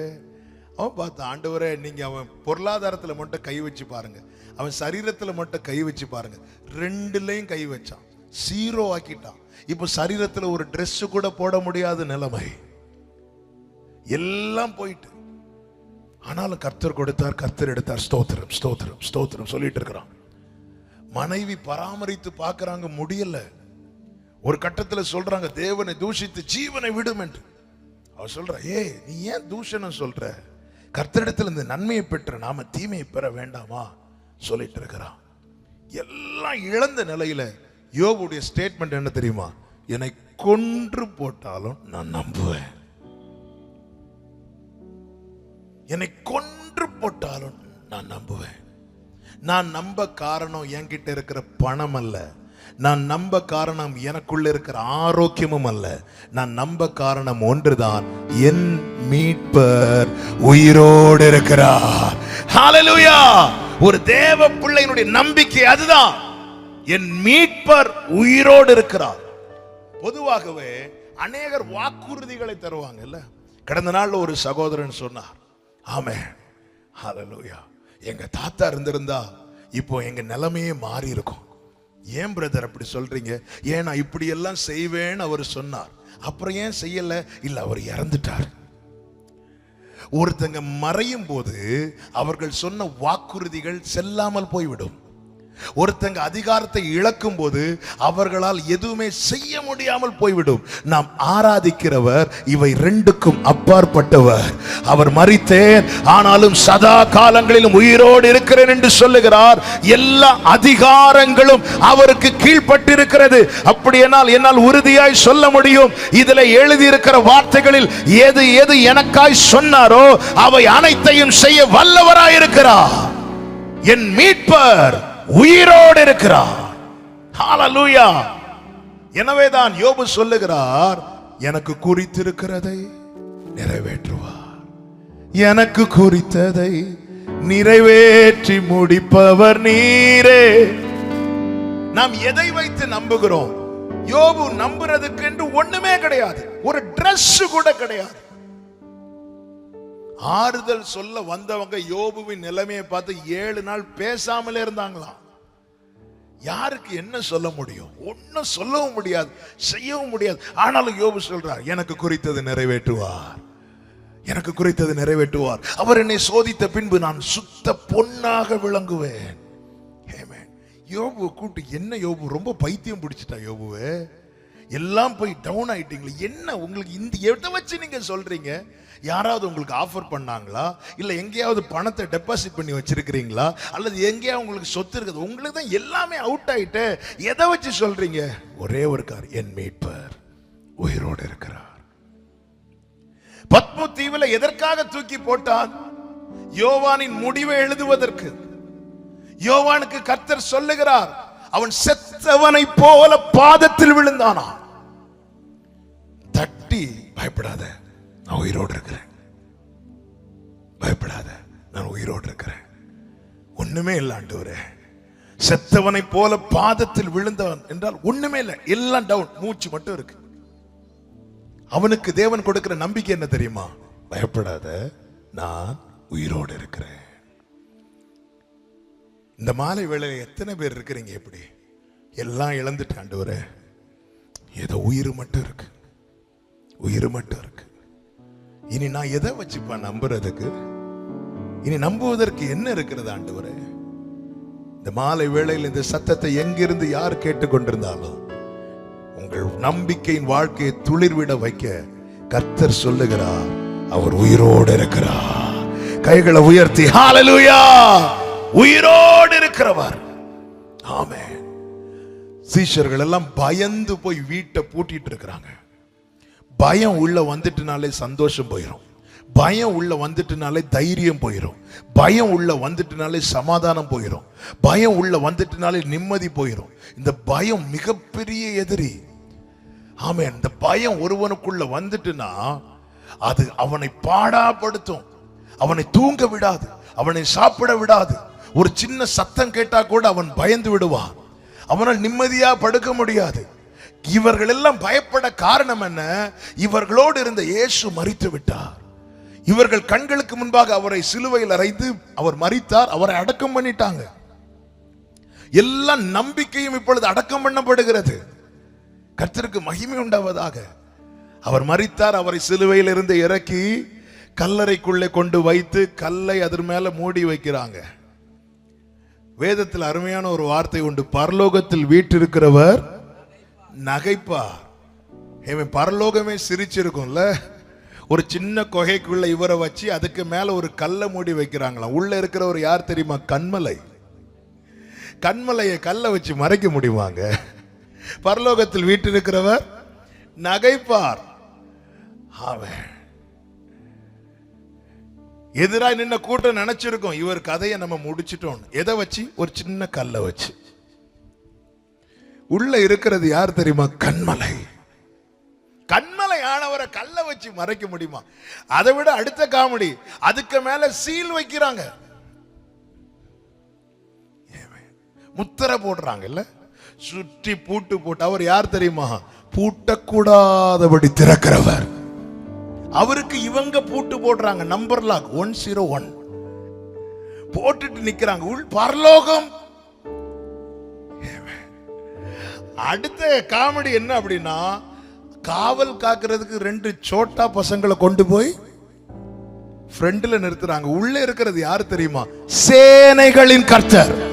அவருடைய சேனையிலிருந்து ஒரு தூதன் அசீரியனுடைய பாளையத்தை விசிட் பண்ண போவே லட்சத்துக்கு மேல ஆட்கள் அவுட். அந்த சேனைகளின் கர்த்தர் உள்ள இருக்கிறார், கண்மலையானவர் உள்ள இருக்கிறார். யாருக்குங்க அவரை தடுக்க முடியும்? ஒரு காரியத்தை செய்ய அவர் கை நீட்டும் போது அந்த கையை தடுத்து நிற்கத்தக்க சக்தி வல்லமை எங்கும் கிடையாது. நான் மரித்தேன். எதுக்கு ஆண்டவர் நீங்க மரிச்சீங்க? மரணத்தை விழுங்குறதுக்கு, மரணத்தை விழுங்குறதுக்கு. மரணத்தை ஜெயமாய் விழுங்கினார். 3 நாள். அப்ப எதுக்கு ஆண்டவர் நீங்க உள்ள இருந்தீங்க? 3 நாள் கர்த்தர் செய்த காரியம் என்ன தெரியுமா? பாதாளத்தில் இருக்கிறவர்களிடத்துல போய் பிரசங்கம் பண்ணுகிறார். பிரசங்கம் பண்ணி அவருடையவர்களை மீட்டெடுக்கிறார். எப்பொழுது கிறிஸ்து சிலுவையிலே மரித்தாரோ அப்பொழுதுதான் பரதீசு ஓபன் ஆகிறது. எனவேதான் ஆபிரகாம் என்னுடைய நாளை காண ஆசையா இருந்தார். ஆபிரகாம் முதல் அத்தனை பேரும், அத்தனை பழைய ஏற்பாட்டு பரிசுத்தவான்களும் அந்த இளைப்பாறுதலுக்குள்ளே போகணும்னா யார் வரணும் தெரியுமா? இயேசு வரணும். இயேசு வந்து பைபிள்ல இருக்கு, அவர் காவலில் இருக்கிறவர்களிடத்துல போய் பிரசங்கித்தார் என்று. அது ஆங்கிலத்தில் எப்படி தெரியுமா இருக்கிறது? ஆமென். He went and proclaimed his victory. அவர் காவலில் இருக்கிறவர்களிடத்துல நானும் உங்களை மாதிரி வந்துட்டேன்னு சொல்றதுக்கு போகல. நீங்க இந்த பாதாள வாசலுக்குள்ள போயிட்டீங்க, உங்களால வெளியே வர முடியல. இதோ நான் ஜெயித்து விட்டேன், நான் ஜெயித்து விட்டேன், நான் ஜெயித்து விட்டேன். எனவேதான் வேதம் சொல்லுகிறது, இயேசு மரித்த அந்த நாளிலே மரித்த அநேகர் காணப்பட்டார்கள் என்று பைபிள் எழுதப்பட்டிருக்கிறது. கர்த்தர் பரதீசின் வாசல்களை திறந்து கொடுக்கிறார். ஆபிரகாம் உட்பட பழைய ஏற்பாட்டு பரிசுத்தவான்கள் இந்த இளைப்பாறுதலுக்குள்ளே பிரவேசிக்கிறார்கள். இவரை தான் ஒரு கல்லறைக்குள்ள வச்சு, ஒரு கல்லை வச்சு மூடி, அதுக்கு மேல ஒரு சின்ன பூட்டையும் போட்டு 2 சோட்டா பசங்களை முன்னாக நிறுத்தி யாரும் தூக்கிட்டு போயிடக்கூடாது. ஆமென். யார் ஆராதிக்கிறோம் தெரியுமா? நான் ஜீவனுள்ள தேவனை ஆராதிக்கிற நிச்சயம் உள்ளவர்கள் தலைக்கு மேல கையை தட்டி அப்பாக்கு மகிமை, நல்ல தலைக்கு மேல கரங்களை தட்டி ராபா சந்தரலரா ஹalleluya. இவ்விதமான சீரை பெற்ற ஜனம் பாக்கியம் உள்ளது. கர்த்தரை தெய்வமாக கொண்ட ஜனம் பாக்கியம் உள்ளது. ஹalleluya. அது மாத்திரமல்ல, அவர் உயிரோடு இருக்கிறார். அது மாத்திரமல்ல, அதே 18வது வசனத்தின் பிற்பகுதியை வாசியுங்கள். நான் மரணத்திற்கும் பாதாளத்துக்கும் உரிய திறவுகோல்களை உடையவராய் இருக்கிறேன். என்ன வார்த்தை இல்ல? மரணத்தினுடைய சாவி யார்கிட்ட தான் இருக்கு? சத்தமா சொல்லுங்க. இயேசுவின் இடத்துல இருக்கிறது. பாதாளத்தின் கீ யார்கிட்ட தான் இருக்கு? இயேசுவின் இடத்துல இருக்கிறது. யோவானுக்கு, செத்தவன் போல பாதத்தில் விழுந்த யோவானுக்கு கர்த்தர் காட்டி கொடுக்கிறார். யோவானை, என் கையை பாரு, என் கையில என்ன இருக்கு பாத்தியா? கீ. யோவானுடைய ஸ்டோரி என்ன? யோவானோடு இருந்த மற்ற அப்போஸ்தலர்கள் எல்லாம் கொன்று விட்டார்கள். இப்ப யோவானையும் கொலை செய்யணும். அவன் சரித்திரம் சொல்லுகிறது, அவனை கொதிக்கிற எண்ணெயில தூக்கி போட்டாங்க. யோவான் சாகல. விஷத்தை கொடுத்து பார்க்கறாங்க, யோவான் சாகல. இப்பொழுது ரோமபுரியை ஆண்ட டொமிஷியன் சக்கரவர்த்தி, என்னடா இவனை கொல்லவே முடியல, அவன் என்ன செய்கிறான் தெரியுமா? இவனுக்கு மரண தண்டனை பல விதங்களிலே கொடுக்க பார்க்கிறான், ஆனால் இவனை கொல்ல முடியவில்லை. அதனால என்ன செய்கிறான்? யாரும் இல்லாத, எதுவுமே இல்லாத இந்த பத்மு தீவில் அவனை தூக்கி போடுறான். எதற்காகனா, இவன் இங்கேயே கிடந்து சாகட்டும். இப்ப தனித்து விடப்பட்டிருக்கிற, அங்க ஒண்ணுமே கிடையாது, ஒரு சின்ன டீ கடை கூட கிடையாது, அங்க எதுவுமே கிடையாது, எங்கும் போகவும் முடியாது. தீவுல தனித்து விடப்பட்டிருக்க, அங்க என்ன இருந்திருக்கலாம்? ஒருவேளை இதற்கு முன்பாக இப்படி தனித்து விடப்பட்டு மரித்தவர்களுடைய சில எலும்பு கூடுகள் வேண்டுமானால் அங்கே இருந்திருக்கலாம். வேற ஒண்ணுமே கிடையாது. இப்பொழுதுதான் ஆண்டவராக இயேசு கிறிஸ்து அங்கே தம்மை வெளிப்படுத்துகிறார். அவனோடு பேசுகிற சத்தத்தை திரும்பி அவரை பார்க்கிறான். அவர் பாதத்தில் செத்தவனை போல விழுகிறான். கூப்பிட்டு கையில காட்டுறாரு, யோவானே, திறவுகோல் என் கையில இருக்கு. என்ன அதன் அர்த்தம்? டொமிஷியன் சக்கரவர்த்தியால உன்னை ஏன் கொல்ல முடியல தெரியுமா? நீ எவ்வளவு நாள் வாழணும், நீ என்னைக்கு சாகணும்னு தீர்மானிக்கிறது இந்த உலகத்தில் அதிகாரத்தில் இருக்கிறவன் அல்ல, உன்னதத்தில் இருக்கிறவர். கரங்களை தட்டி ஆண்டவருக்கு மகிமை செலுத்துங்க பார்க்கலாம். நீ எத்தனை காலம் வாழ வேண்டும், எப்பொழுது சாக வேண்டும் என்பதை தீர்மானிக்கிறவர் பரலோகத்தில் இருக்கிறார். எனவேதான் தம்மை சூழ்ந்திருக்கிற சீஷர்களை பார்த்து சொல்லுகிறார், நீங்க பயப்படாதிருங்கள். அநேகம் அடைக்கலான் குருவிகளை பார்க்கலும் நீங்கள் விசேஷித்தவர்கள். ஒரு காசுக்கு 2 அடைக்கலான் குருவி, 2 காசுக்கு 5 அடைக்கலான் குருவி அல்லவா? ஒரு காசு கொடுத்தா 2 அடைக்கலான் குருவி வாங்கலாம். 2 காசு கொடுத்தா 4 அடைக்கலான் குருவி, 2 காசு கொடுத்து வாங்க 1 ஃப்ரீ. ஆமென். அப்போ 5 அடைக்கலான் குருவி. அந்த அடைக்கலான் குருவி கூட அவருடைய சித்தம் இல்லாமல் தரையிலே விழாது. உன் தலையில் உள்ள முடியெல்லாம் எண்ணப்பட்டிருக்கிறது. நீங்கள் அநேகம் அடைக்கலான் குருவிகளை பார்க்கலும் விசேஷித்தவர்கள். இவன் எப்பொழுது சாவான், இவன் பேர் எப்பொழுது அழியும் என்று எத்தனை முறை சத்துரு விழித்து பார்த்து கொண்டிருந்தான். எத்தனை இரவு விழுங்க வகை தேடினான். ஆமென். மரணத்தின் திறவுகோல் சத்துருவின் கையில் அல்ல. மரணத்தின் திறவுகோல் எந்த மனிதனுடைய கரத்திலும் அல்ல. கைகளை உயர்த்தி சொல்லுங்கள், மரணத்தின் திறவுகோல் என் ஆண்டவராகிய இயேசு கிறிஸ்துவின் கரத்தில் இருக்கிறது. பாகால் தீர்க்கதரிசிகளை கொன்று போட்ட செய்தியை கேட்ட யேசபேல் கோபத்தோடு சொல்லுகிறார், நாளைக்கு இந்த நேரத்தில் நான் எலியாவை கொல்லுவேன் என்று. அவ்வளவுதான், எலியா சோர்ந்து போயிட்டார். எலியா நேர போய் சூரியச்செடி கீழே படுத்துட்டு, ஆண்டவரே நாளை நினைச்சாலே எனக்கு பயமா இருக்கு ஆண்டவரே, அதுவும் நாளைக்கு இதே நேரத்தை நினைச்சா எனக்கு இன்னும் பயமா இருக்கு, போதும் ஆண்டவரே என்னை எடுத்துக்கோங்க ஆண்டவரேன்னு சொல்லும் போது ஆண்டவர் வந்து தட்டி எழுப்புறார். எழும்பு. யேசபேல் என்ன சொன்னா, நாளைக்கு என் கதை முடிய போகுது, நான் சொல்றேன் கேளு, நீ செல்ல வேண்டிய தூரம் வெகு தூரம். ஹல்லேலூயா. நம்முடைய காது யாருடைய சத்தத்தை கேக்குது? மரணத்தின் திறவுகோல் மனிதன் கையில் இருக்குமானால், பிசாசின் கையில் இருக்குமானால், அவன் எதற்காக வருகிறான்? திருடவும் கொல்லவும் அழிக்கவும் வருகிறான். யோபுவின் வாழ்க்கையில் இருக்கிற சமாதானத்தை திருடினான். யோபுவின் நன்மைகளை கொன்றான். ஆனா யோபு அழிக்க முடியல. காரணம், ஜீவனின் அதிபதி கிறிஸ்துவே. அவரை குறித்து வேதம் சொல்ற ஜீவாதிபதி. அதனாலதான் சொல்ல, எல்லாம் கை வச்சுக்க, உயிர்ல மட்டும் கை வச்சிராத. ஹல்லேலூயா. இப்ப இயேசுவை கொலை செய்ய வகை தேடுறாங்க. இயேசுவை பிடிக்கணும். பைபிள்ல நீங்க பாத்தீங்கன்னா தெரியும், அநேக இடத்துல பிடிக்க பார்ப்பாங்க. ஆனா ஒரு வார்த்தை எழுதப்பட்டிருக்கும், இன்னும் வேளை வரல. இப்போ இயேசுவை பிடிக்கும்படி வர்றாங்க. அதை இயேசு எப்படி பார்த்தார் தெரியுமா? யோவான் 13வது அதிகாரத்தின் 1வது வசனத்தை வாசியுங்கள். யோவான் 13:1. Thank you Jesus. யோவான் சுவிசேஷம் 13வது பண்டிகைக்கு முன்னே, பஸ்கா பண்டிகைக்கு முன்னே இயேசு இவ்வுலகத்தை விட்டு பிதாவினிடத்திற்கு போகும்படியான தம்முடைய வேளை வந்தது என்று அறிந்து. தாம் இந்த வார்த்தையை பாத்தீங்களா? இயேசு இவ்வுலகத்தை விட்டு பிதாவினிடத்தில் போகும்படியான தம்முடைய வேளை வந்தது என்று அறிந்து. ஒவ்வொருவருக்கும் மரணத்தை கர்த்தர் ஒவ்வொரு சூழ்நிலையில வைத்திருப்பார். யார் யார் எப்படி மரிக்க வேண்டும் என்று பிறக்க ஒரு காலம் உண்டு, இறக்க ஒரு காலம் உண்டு. இந்த ரெண்டு காலத்துக்கு நடுவே இருக்கிற ஓட்டம் தான் நமக்கான ஆயுள். நமக்கு இந்த பூமியில வாழும்படி கர்த்தர் நியமித்த நாட்கள். எப்படி பிறக்கணும், எங்கே பிறக்க வேண்டும் என்று நாம் தீர்மானித்து பிறக்கவில்லை. இது கர்த்தருடைய தீர்மானம். அதே போலதான் எப்படி எப்பொழுது மரிக்க வேண்டும் என்பதையும் கர்த்தர் எழுதி வைத்திருக்கிறார். அப்படிதான் சம்பவிக்கும். அதற்கு முன்பதாக எத்தனை கூட்டம், எத்தனை சதியோலோசனை செய்யப்பட்டாலும் ஒன்றை புரிந்து கொள்ளுங்கள். தாவீது சொல்லுகிறார், நான் உடைக்கப்பட்ட பாத்திரம் போலானே, ஆனால என் காலங்கள் எல்லாம் சத்துருவின் கையில் அல்லப்பா, உங்க கையில் இருக்கிறது. ஹல்லேலூயா. மரணத்தை, ஐயோ ஆண்டவர் இவங்க இப்படி சொல்றாங்களே ஆண்டவரே, இவங்களால என் உயிருக்கு ஆபத்தாயிருமோ, இவங்களால. அவர் அறியாமல் ஒரு முடி கூட.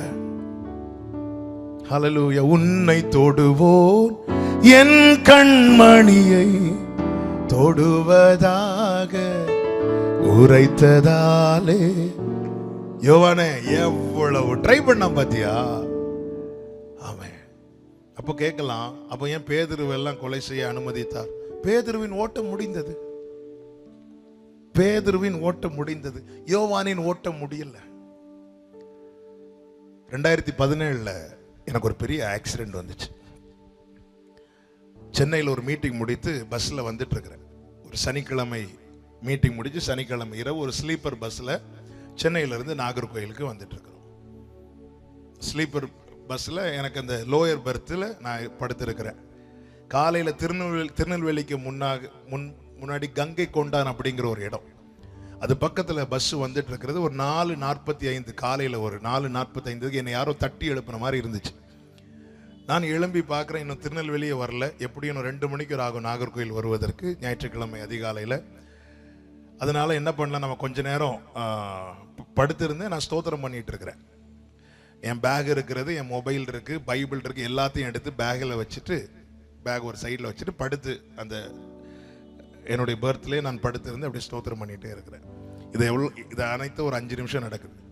சரியா ஒரு 4:50 நான் போன பஸ் பெரிய ஆக்சிடென்ட்டுக்குள்ளானது. அதாவது நான் போற பஸ் இன்னொரு பஸ், 2 பஸ் மாறி மாறி ஓவர்டேக் பண்ணி அந்த கங்கை கொண்டான் அப்படிங்கிற இடத்துல வந்தபோது 2 பஸ்ஸுமே கண்ட்ரோல் விட்டுட்டு, ஒரு பஸ் லெஃப்ட் சைடு பள்ளத்தில் கவிழ்ந்தது. நான் போன பஸ் அந்த ரோடு சென்டர்லயே தலைகீழாக தூக்கி அடிக்கப்பட்டு, நான்லாம் பஸ்ஸுக்கு அடியில் ஒரு 15 நிமிஷம் எங்கே இருக்கிறோன்னே தெரில. பயங்கர அலறல் சத்தம், வெளியே ஆம்புலன்ஸ் உடனே வருது, போலீஸ் வராங்க. அந்த வழியாக வாகனத்தில் போகிறவங்கெல்லாம் வாகனத்தை நிறுத்திட்டு வந்து சுற்றி நிற்கிறாங்க. ஏன்னா பஸ் தலைகீழ கவிழ்ந்து இருக்கிறது, பஸ்ஸை யாருக்கும் தூக்க முடியல. இனி எப்படியாவது ஜனங்களை வெளியே எடுக்கணுங்கிறாங்க. ஒரு சைடு கிளாஸை உடைச்சி ஒவ்வொருத்தரையாக வெளியே எடுக்கிறாங்க. நானும் வெளியே வரேன். வெளியே வந்ததும் முதல்ல மேலேருந்து கீழே வர நான் செக் பண்ணி பார்க்குறேன் எல்லாம் இருக்குதா அப்படின்னு. கிருபையினால் ஒரு சின்ன கீறல் கூட விழாதபடி கர்த்தர் பாதுகாத்தார். நேராக வீட்டுக்கு வந்தாச்சு. ஆராதனை முடிச்சுட்டு ஈவினிங் மாலை நேரத்தில் சர்ச்சில் இருந்து அந்த ஆக்சிடெண்ட்டை நினச்சி பார்க்குறேன். ஆண்டவரே, எவ்வளோ பெரிய ஆக்சிடெண்ட் ஆண்டவரே, நான் முடிந்ததென்று நினைத்தேன் ஆண்டவரே, ஆனால் இந்த தீபத்தை நீங்கள் அணைய விடலையே ஆண்டவரே. அப்பொழுது கர்த்தர் என்னோடு பேச ஆரம்பித்தார். சத்துரு உன் வாழ்க்கையை அழிக்க நினைத்தான். நான் 2 காரியங்களுக்காக இந்த தீபத்தை அணைய விடாமல் பாதுகாத்தேன். ஒன்று, உன் வாழ்க்கையில் நான் செய்ய வேண்டிய காரியங்கள் இன்னும் இருக்கிறது. 2, உன்னை கொண்டு நான் செய்ய வேண்டிய காரியங்கள் இன்னும் இருக்கிறது. மரணத்தின் திறவுகோல் மாத்திரம் பிசாசின் கையில் இருந்திருக்குமானால் நாம் என்றோ அழிந்து போயிருப்போம். எத்தனை மரண கண்ணிகளுக்கு தப்புவிக்கப்பட்டிருக்கிறோம். முடிந்ததென்று நினைத்த சூழ்நிலையிலும் இன்று வாழ்ந்து கொண்டிருக்கிற ஒவ்வொருவருக்கும் இயேசுவின் நாமத்தில் சொல்லுகிற நற்செய்தி இதுதான். உன் வாழ்க்கையில செய்ய வேண்டிய காரியங்கள் இன்னும் இருக்கிறது. உன்னை கொண்டு செய்ய வேண்டிய காரியங்கள் இன்னும் இருக்கிறது.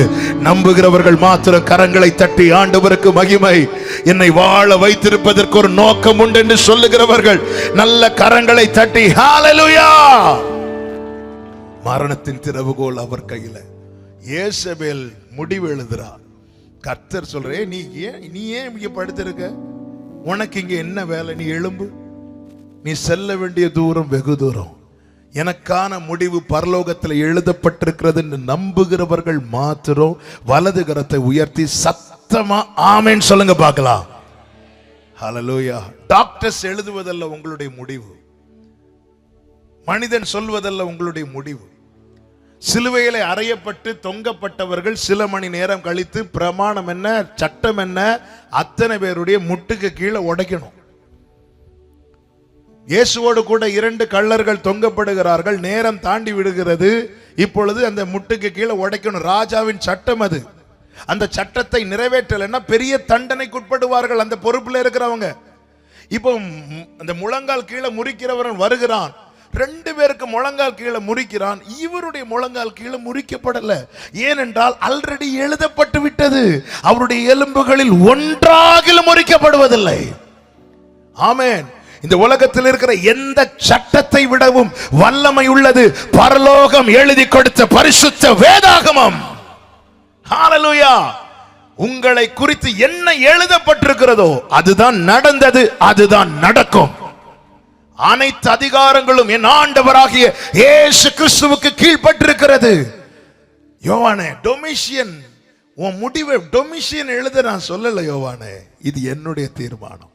எனவேதான் பேதுருவை ஆண்டவராகிய இயேசு கிறிஸ்து உயிர்த்தெழுந்து பேதுருட்ட பேசிட்டு இருக்கிறார். நீ என்ன நேசிக்கிறியா? ஆமாண்டவர், என் ஆட்டுக்குட்டிகளை மேய்ப்பாயாக சொல்லிட்டு இருக்கும்போது சொல்றேன், பேதுருவே, இப்ப நீ எல்லாம் பண்ற, உன்னுடைய முதிர் வயதில் அவனை தூக்கிட்டு போவாங்கிறார். அப்போ பேதுருவுக்கு முடிவு எழுதிட்டார். என்ன பேதுரு, இப்ப நீ நல்ல வாழ், முதிர் வயது வரைக்கும் நீ நல்ல ஊழியம் செய்வ பேதுரு, முதிர் வயதுல நீ எனக்காக மரிக்க போகிற. இதுதான் பேதுருவை குறித்து கர்த்தர் எழுதின முடிவு. இப்ப ஊழியம் ஆரம்பித்து கொஞ்ச நாளிலே ஏரோது என்ன செய்கிறான்? யாக்கோபை கொலை செய்கிறான். யாக்கோபை கொலை செய்தது யூதருக்கு பிரியமா இருப்பதை அறிந்து இப்பொழுது பேதுருவை கொலை செய்வதற்கு ஜெயில அடைச்சு போடுறான். பேதுரு உடனே பயப்படல. பேதுரு அந்த ஜெயிலுக்குள்ள இருந்து, அந்த மரண வாசலுக்குள்ள இருந்து சுகமா தூங்குறாரு. ஆமென். அது சிலருக்கு அப்படி ஒரு கிருபை உண்டு இல்ல? கெத்செமனே தோட்டத்தில் ஜெபிக்க உட்கார்ந்தாலும் நம்ம அண்ணன் என்னதான் பண்ணுவாரு? சிலர் சர்ச்சுக்கு வர்றதே எதுக்குதான்? வீட்டில் தூங்கவே முடியல பாஸ்டர், சர்ச்சில் வந்தா நிம்மதியா இருக்கு. ஜெயிலுக்குள்ள 4 அடுக்கு பாதுகாப்புக்குள்ள இருக்கிற பேதுரு தூங்கிட்டு இருக்கிறாரு. தூதன் வந்து தட்டு, எலும்பு. பேதுருட்ட கூட்டு கேட்கலாமா? பேதுரு நாளைக்கு ஏறது உன் கழுத்தை வெட்ட போறான், நீ என்னடா தூங்கிட்டு இருக்கிறன்னு கேட்டா பேதுரு சொல்வார், ஹலோ, என் முடிவை அவர் எழுதிட்டார், என் முடிவை அவர் ஆல்ரெடி எழுதிட்டார். உங்க கடந்து வந்த வாழ்க்கையை திரும்பி பாருங்கள். ஆமென். எனக்கு ஒரு சகோதரனை தெரியும். ஒரு குறிப்பிட்ட சூழ்நிலையில கடன் பாரத்தில் மிகவும் மூழ்கி போய் சூழ்ந்திருக்கிறவர்கள் முதல் சொந்தக்காரங்க வர என்ன சொல்லி எதிர்பார்த்துட்டு இருந்தாங்கன்னா, குடும்பமா இவன் சூசைட் பண்ண போறான், இவனுக்கு இனி வெளியே வர்றதுக்கு எந்த சோர்ஸும் கிடையாது. அப்ப எல்லாரும் எப்படி பார்த்துட்டு இருக்கிறாங்கன்னா, இன்னும் 1 அல்லது 2 வருஷத்துல குடும்பமாக தற்கொலை பண்ண போறாங்கன்னு பார்த்துட்டு இருக்கிறாங்க. தேவ சமூகத்துல வந்து அழுதாங்க. உலகம் பார்க்கிறது இல்லைங்க முடிவு. அவங்க 2 வருஷத்துல தற்கொலை பண்ணுவாங்கன்னு சொன்னாங்களே, அதே 2 வருஷத்துல அத்தனை கடத்தையும் கட்டி முடிக்கத்தக்கதாய் கர்த்தர் கிரியை செய்தார். ஹல்லேலூயா. சூழ்நிலை மாறினதை கைவிட்டு போவதற்கு அவர் மனிதர் அல்லவே, பொய் சொல்வதில்லையே, அவர் உண்மையுள்ளவர், வாக்கு மறப்பதில்லை. தாவீதுக்குரிய ஸ்தானத்தை நிறுத்தும்படிக்கு தாவீது மேல் அபிஷேகத்தை வைக்கிறார். அவர் சொல்லியும் செய்யாதிருப்பாரோ? நான் தாவீதுக்கு ஆணையிட்டேன், நான் தாவீதுக்கு பொய் சொல்லேன். அதுக்கப்புறம் தாவீது சந்தித்த பிரச்சனை சிங்கம், கரடி, கோலியாத்து, சவுலு 2 முறை ஆயுதத்தை எறிகிறான். தாவீது எஸ்கேப் ஆகிறான். எப்படி தாவீது எஸ்கேப் ஆறீங்க? எங்க ட்ரெயின் பண்ணீங்க? தாவீது சொல்லுவார், என்ன தெரியும், மரணத்தின் திறவுகள் அவர் கையில் இருக்கு. நான் மடிவது அவர் சித்தமானால் அம்பு என்னை தாக்கும், நான் வாழ்வது அவர் சித்தமானால் அம்புக்கு நான் விலக்கி காக்கப்படுவேன். தேவ சித்தம் இன்னது என்பதை அறிகிறவனுக்கு தெரியும், எதை குறித்து பயப்பட மாட்டான். என் வாழ்க்கையில தேவன் அறியாமல் ஒண்ணு வராது. அப்படி ஒண்ணு வந்திருக்குன்னா அது தேவன் அனுமதித்து தான் வந்தது. தேவன் அறியாமலும் அவர் அனுமதிக்காமலும் எதுவும் நடக்காது. காரணம், மரணத்தின் திறவுகோலும் பாதாளத்தின் திறவுகோலும் மரணத்தை வென்ற என் ஆண்டவராக இயேசு கிறிஸ்துவினிடத்தில் இருக்கிறது. கைகளை உயர்த்தி ஆமென் சொல்லுங்க பார்க்கலாம். 4வதாக 2 காரியத்தை கூட சொல்லி நான் செபிக்க விரும்புகிறேன். 4வதாக ஆமென் என்ன காண்பித்து கொடுக்கிறார்? அதனுடைய 1வது அதிகாரத்தின் 12, 13 வசனங்கள். அப்பொழுது என்னுடனே பேசின சத்தத்தை பார்க்க திரும்பினேன். திரும்பின போது 7 பொன் குத்து விளக்குகளையும் 7 பொன் குத்து விளக்குகளையும் அந்த 7 குத்து விளக்குகள் மத்தியிலே 7 குத்து விளக்குகள் மத்தியிலே நிலையங்கி தரித்து மார்பருகே பொற்கச்சை கட்டியிருந்த மனுஷகுமாரனுக்கு ஒப்பானவரை கண்டேன். அந்த 7 குத்து விளக்குகள் 7 சபைகளாம் என்று சொல்லப்பட்டிருக்கிறது. இனி 2:1 வாசியுங்கள். எபேசு சபையின் தூதனுக்கு சொல்ல வேண்டியதாவது, 7 நட்சத்திரங்களை தம்முடைய வலது கரத்தில் ஏந்தி கொண்டு 7 பொன் குத்து விளக்குகள் மத்தியிலே 7 பொன் குத்து விளக்குகளின் மத்தியிலே உலாவிக் கொண்டிருக்கிறவர் சொல்லுகிறதா. கர்த்தர் என்ன காண்பித்து கொடுக்கிறார் தெரியுமா? ஆண்டவராகிய இயேசு கிறிஸ்து பூமியிலே மனுஷகுமாரனா இறங்கி வந்தபோது நன்மை செய்கிறவராகவே சுற்றி திரிந்தார். போகிற இடத்திலெல்லாம் சுவிசேஷத்தை பிரசங்கித்தார். ரட்சிக்கப்படுகிறவர்களை அவர் என்ன செய்கிறார்? அப்போஸ்தலர் 2:47 சொல்லி இருக்கிறபடி ரட்சிக்கப்படுகிறவர்களை அனுதினமும் சபையிலே சேர்த்து கொண்டு வந்தார். சபைதான் யார் தெரியுமா? இனி அவர் அழைத்து கொண்டு செல்ல போகிற மணவாட்டி. முதலாவது வந்தது எல்லா ஜனத்துக்காக வந்தார். இவ்வளவாய் உலகத்தில் அன்பு கூர்ந்தார் என்று சொல்லப்பட்டிருக்கிறது. இனி வரப்போகிறது பலியினாலே தம்மோட கூட உடன்படிக்கை செய்த தம்முடையவர்களுக்காக மாத்திரமே வரப்போகிறார். சபைக்காக வரப்போகிறார். சபை என்பது காண்கிற கட்டிடம் அல்ல, அதற்குள்ளே தேவன் தம்முடைய சுய ரத்தத்தினாலே சம்பாதித்த ஆத்துமாக்கள். அவர் காண்பித்துக் கொடுக்கிறார். இந்த சபையின் நடுவிலே கர்த்தர் உலாவிக் கொண்டிருக்கிறார். எனவேதான் எபிரேயர் 10:25 சொல்லப்பட்டிருக்கிறது, சபை கூடி வருதலை சிலர் விட்டு விடுவது போல நீங்களும் விட்டு விடாதபடிக்கு ஒருவருக்கொருவர் புத்தி சொல்லுங்கள், நாளானது சமீபித்து வருகிறது. எவ்வளவாய் பார்க்கிறீர்களோ, நாள் சமீபித்து வருகிறது. நீங்க எவ்வளவாய் பார்க்கிறீர்களோ அவ்வளவாய் புத்தி சொல்லுங்கள். இந்த லாக்டவுன்ல சர்ச்சஸ் எல்லாம் அடைக்கப்பட்டது. யூடியூப்ல, டிவில தான் நடத்த வேண்டிய சூழ்நிலை. அதுக்கப்புறம் சிலருக்கு என்னன்னா அது ஒரு கம்ஃபர்ட் ஜோன் ஆயிட்டு. எதுக்கு நம்ம சர்ச்சுக்கு போனோம்ல, அதான் யூடியூப்ல பார்க்கலாமே, நாங்களும் நடத்துகிறோம் ஆராதனை. ஆனால் நான் ஸ்ட்ரிக்டாக சொல்லிடுவேன், சர்ச்சு கூடி வருதில் அவாய்ட் பண்ணிட்டு யூடியூப்ல இருந்து பார்த்தா இந்த ஆராதனை உங்களுக்கு ஆசீர்வாதமாகவே இருக்காது. ஏன்னா சபையில் யார் கொண்டு வந்து சேர்க்கிறார்? கர்த்தர். யூதா 1 இருக்கிறது, தங்களை தாங்களே மேய்த்துக் கொள்ளுகிறார்கள்.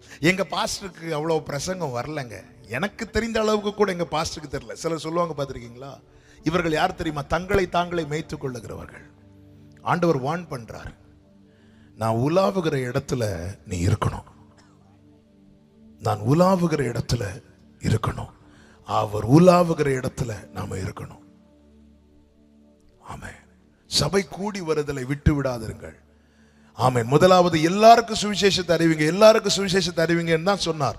ஆனா நாளானது சமீபித்து வந்தபோது ஆவியானவர் ஜனங்களுக்கு சொல்லுகிறதை என்றல்ல, ஆவியானவர் சபைகளுக்கு சொல்லுகிறதை காதுள்ளவன் கேட்க கடவன். சபையிலே அவர் உலாவுகிறார்.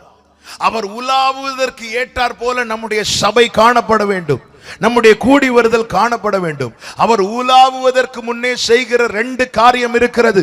என்ன 2 காரியம்? மார்க் 11:11 சொல்லப்பட்டிருக்கிறது. மார்க் சுவிசேஷம் 11வது அதிகாரம் அதனுடைய 11வது வசனத்தை வாசியுங்கள். அப்பொழுது மார்க் 11:11 எருசலேமுக்கு வந்து, அப்பொழுது இயேசு எருசலேமுக்கு வந்து தேவாலயத்தில் பிரவேசித்து, தேவாலயத்தில் பிரவேசித்து எல்லாவற்றையும் சுற்றி பார்த்து, எல்லாவற்றையும் சுற்றி பார்க்கிறார். கர்த்தர் என்ன செய்கிறார்? ஆலயத்தில் வந்து சொல்லுங்க, எல்லாவற்றையும் சுற்றி பார்க்கிறார். இனி அப்படி 15வது வசனத்தை வாசியுங்கள். அவர்கள் எருசலேமுக்கு வந்தார்கள். இயேசு தேவாலயத்தில் பிரவேசித்து, முதல்ல தேவாலயத்தில் வந்து எல்லாத்தையும் சுற்றி பார்க்கிறார். இப்பொழுது திரும்ப தேவாலயத்தில் வந்து என்ன செய்கிறார்? ஆலயத்தில் விற்கிறவர்களையும் கொள்ளுகிறவர்களையும் துரத்திவிட்டு காசுக்காரருடைய பலகைகளையும் புறா விற்கிறவர்களுடைய ஆசனங்களையும் கவிழ்த்து, ஒருவனும் தேவ ஆலயத்தின் வழியா யாதொரு பண்டத்தையும் கொண்டு போக விடாமல் என்னுடைய வீடு எல்லா ஜனங்களுக்கும் ஜெப வீடு எனப்படும் என்று எழுதியிருக்கவில்லையா? நீங்களோ அதை கள்ளர் குகையாக்கினீர்கள் என்று அவர்களுக்கு சொல்லி உபதேசித்தார். முதலாவது ஆலயத்துக்குள்ளே வந்து அவர் சுற்றி பார்க்கிறார். சர்ச் எப்படி இருக்கு? யாருங்க ஆலயம்? நீங்களே ஆலயம். நம்மை அவருடைய கண்கள் பார்க்கிறது, அவருடைய 7 கண்களும் பார்க்கிறது என்று சொல்லுகிற வார்த்தையின் அர்த்தம் என்ன? அவருடைய பார்வைக்கு மறைவாக ஒண்ணுமே கிடையாது. சுற்றி பார்க்கிறார். அடுத்து என்ன செய்கிறார்? சுத்திகரிக்கிறார். இந்த ஆலயத்தில் என்ன நடக்கணும்? ஆராதனை தான் நடக்கணும், ஜெபம் தான் நடக்கணும், வசனம் தான் நடக்கணும், வசனம் வெளிப்படணும். இதை தவிர விற்கிறது, வாங்குறது, மற்ற காரியங்கள் நிறையவே சர்ச்சுக்கு வர்றதே சம்பந்தம் பார்க்கிறதுக்கு இல்ல. சர்ச்சில் வர்றதே எதுக்கு? சர்ச்சுக்கு எதுக்கு வரும்? கர்த்தருடைய ஆலயத்துக்கு போவோம் வாருங்கள் என்று சொன்ன போது நான் மகிழ்ச்சியாயிருந்தேன். நான் பிதாவானால் எனக்குரிய கனம் எங்கே? அவர் சுற்றி பார்க்கிறார். அடுத்து என்ன செய்கிறார்? சுட்டெரிக்கிறார், சுத்திகரிக்கிறார். எப்படி சுத்திகரிக்கிறார்? வேதம் அழகாய் சொல்லுகிறது, இப்படி அவர்களுக்கு சொல்லி உபதேசித்தார். உபதேசத்தினாலே சுத்திகரிக்கிறார். இதுதான் அவர் சபைக்கு செய்கிறது. ஆமென். கர்த்தர் விரும்புகிற சபையில் உபதேசம் இருக்கும். இந்த கடைசி நாட்களில் அநேகர் என்ன செய்கிறார்கள்? தங்கள் இச்சைகளுக்கு ஏற்ற போதகர்களை நியமித்துக் கொள்ளுகிறார்கள். நான் செய்யறத தப்புன்னு யாரும் சொல்லக்கூடாது, நான் செய்யறதை யாரும் கண்டிச்சிடக்கூடாது, நான் ஏதோ என்ன வேணாலும் செஞ்சுட்டு வருவேன், நான் வரும்போது ஆறுதலா எனக்கு 4 வார்த்தை சொல்லி விடணும். இப்படிப்பட்ட பாஸ்டர்ஸ் எங்களுக்கு தேவை. கடைசி நாட்களிலே தங்கள் சுய இச்சைகளுக்கேற்ற போதகர்களை நியமித்துக் கொள்ளுகிறார்கள். இயேசு பிரதான மேய்ப்பர், அவர் நல்ல போதகர். அவர் ஒரு சபையை என்ன செய்கிறார்? சுற்றி பார்க்கிறார், சுத்திகரிக்கிறார், உபதேசத்தினாலே சுத்திகரிக்கிறார். அடுத்து என்ன செய்கிறார்? அதே 11:27 சொல்லப்பட்டிருக்கிறது. மார்க் 11:27. வாசிங்க வேகம். அவர்கள் மறுபடியும் எருசலேமுக்கு வந்து அவர் தேவாலயத்திலே உலாவிக் கொண்டிருக்கிறார். கைகளை உயர்த்தி ஹalleluya. அப்போ எந்த ஆலயத்தில் அவர் உலாவுகிறார், எங்கே உலாவுகிறார் தெரியுமா? எங்கே எது அவரால் சுத்திகரிக்கப்படுகிறதோ அங்கே உலாவுகிறார். நாம் அவருடைய ஆலயங்க.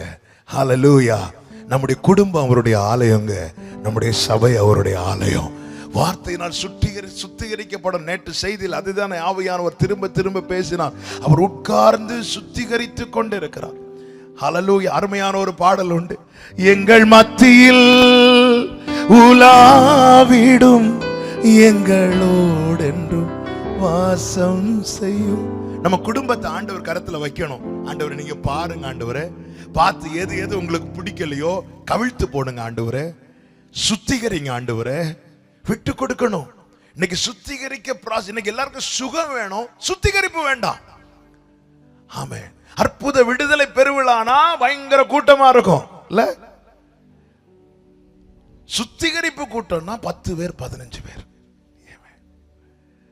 ஜனவரி 1ஆம் தேதி பாத்தீங்களா, எல்லா சர்ச்சும் ஃபுல்லா இருக்கும். சர்ச்சுக்கு வராதவங்க எல்லாம் ஜனவரி 1ஆம் தேதி புது ட்ரெஸ் போட்டுட்டு வருவாங்க. எதுக்கு? அப்படியே ஒரு வாக்குத்தத்த வசனத்தை வாங்கணும், அப்படியே போகணும். அவர் தம்முடைய ஆலயத்துக்கு செய்கிற காரியம் என்ன?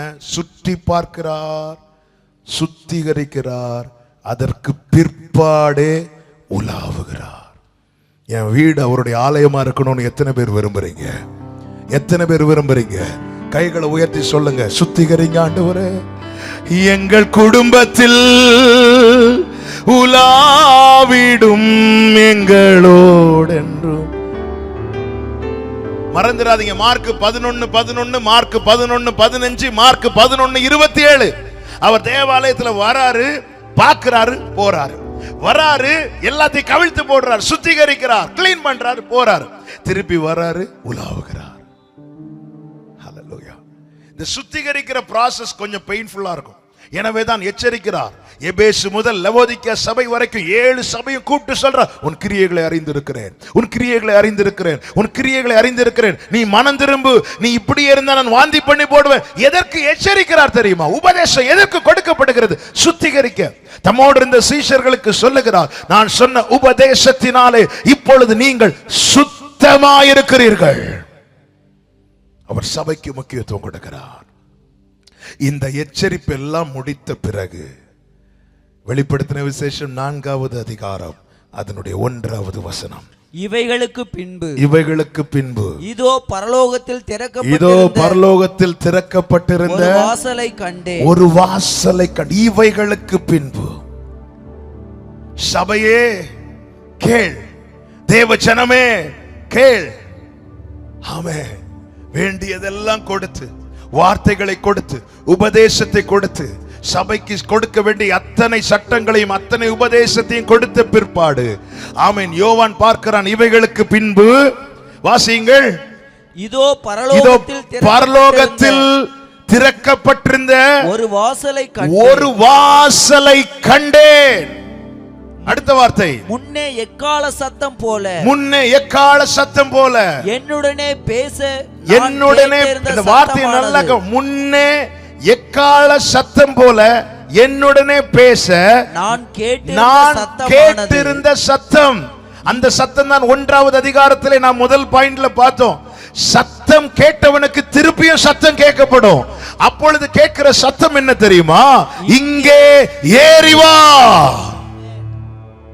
இன்று அவருடைய சத்தத்தை கேட்பீர்களாகில், இன்னைக்கு யார் சத்தத்தை விரும்பி கேட்கிறார்களோ அவர்களுக்கு தான் நாளை அந்த சத்தம் கேட்கப்படும். முன்னே கேட்ட, என்னோடு பேச நான் கேட்டிருந்த சத்தம் போல இப்பொழுது ஒரு சத்தம் உண்டாகிறது. முன்னே நான் கேட்ட சத்தம் என்ன? அவரை குறித்து கேட்டேன், என் வாழ்க்கையை குறித்து கேட்டேன், என்னுடைய எல்லா நிலைமையை குறித்து கேட்டேன். ஆண்டவர் சொன்ன, நான் உயிரோடு இருக்கிறேன்பா, நீ பயப்படாத. ஆமே, நான் முந்தினவரும் பிந்தினவருமாய் இருக்கிறேன். நீ கண்டவைகளை கேட்டவைகளை எழுது. இந்த காரியத்தில் உணர்வடை, இந்த காரியத்தில் மனம் திரும்பு, எச்சரிக்கையா இரு என முன்னே அவர் சொல்ல அத்தனையும் நான் கேட்டேன். அந்த எனக்கு இப்பொழுது மீண்டும் ஒரு சத்தம் உண்டாகிறது. என்ன சத்தம்? வானம் திறக்கப்பட்டிருக்கிறது, இங்கே ஏறி வா.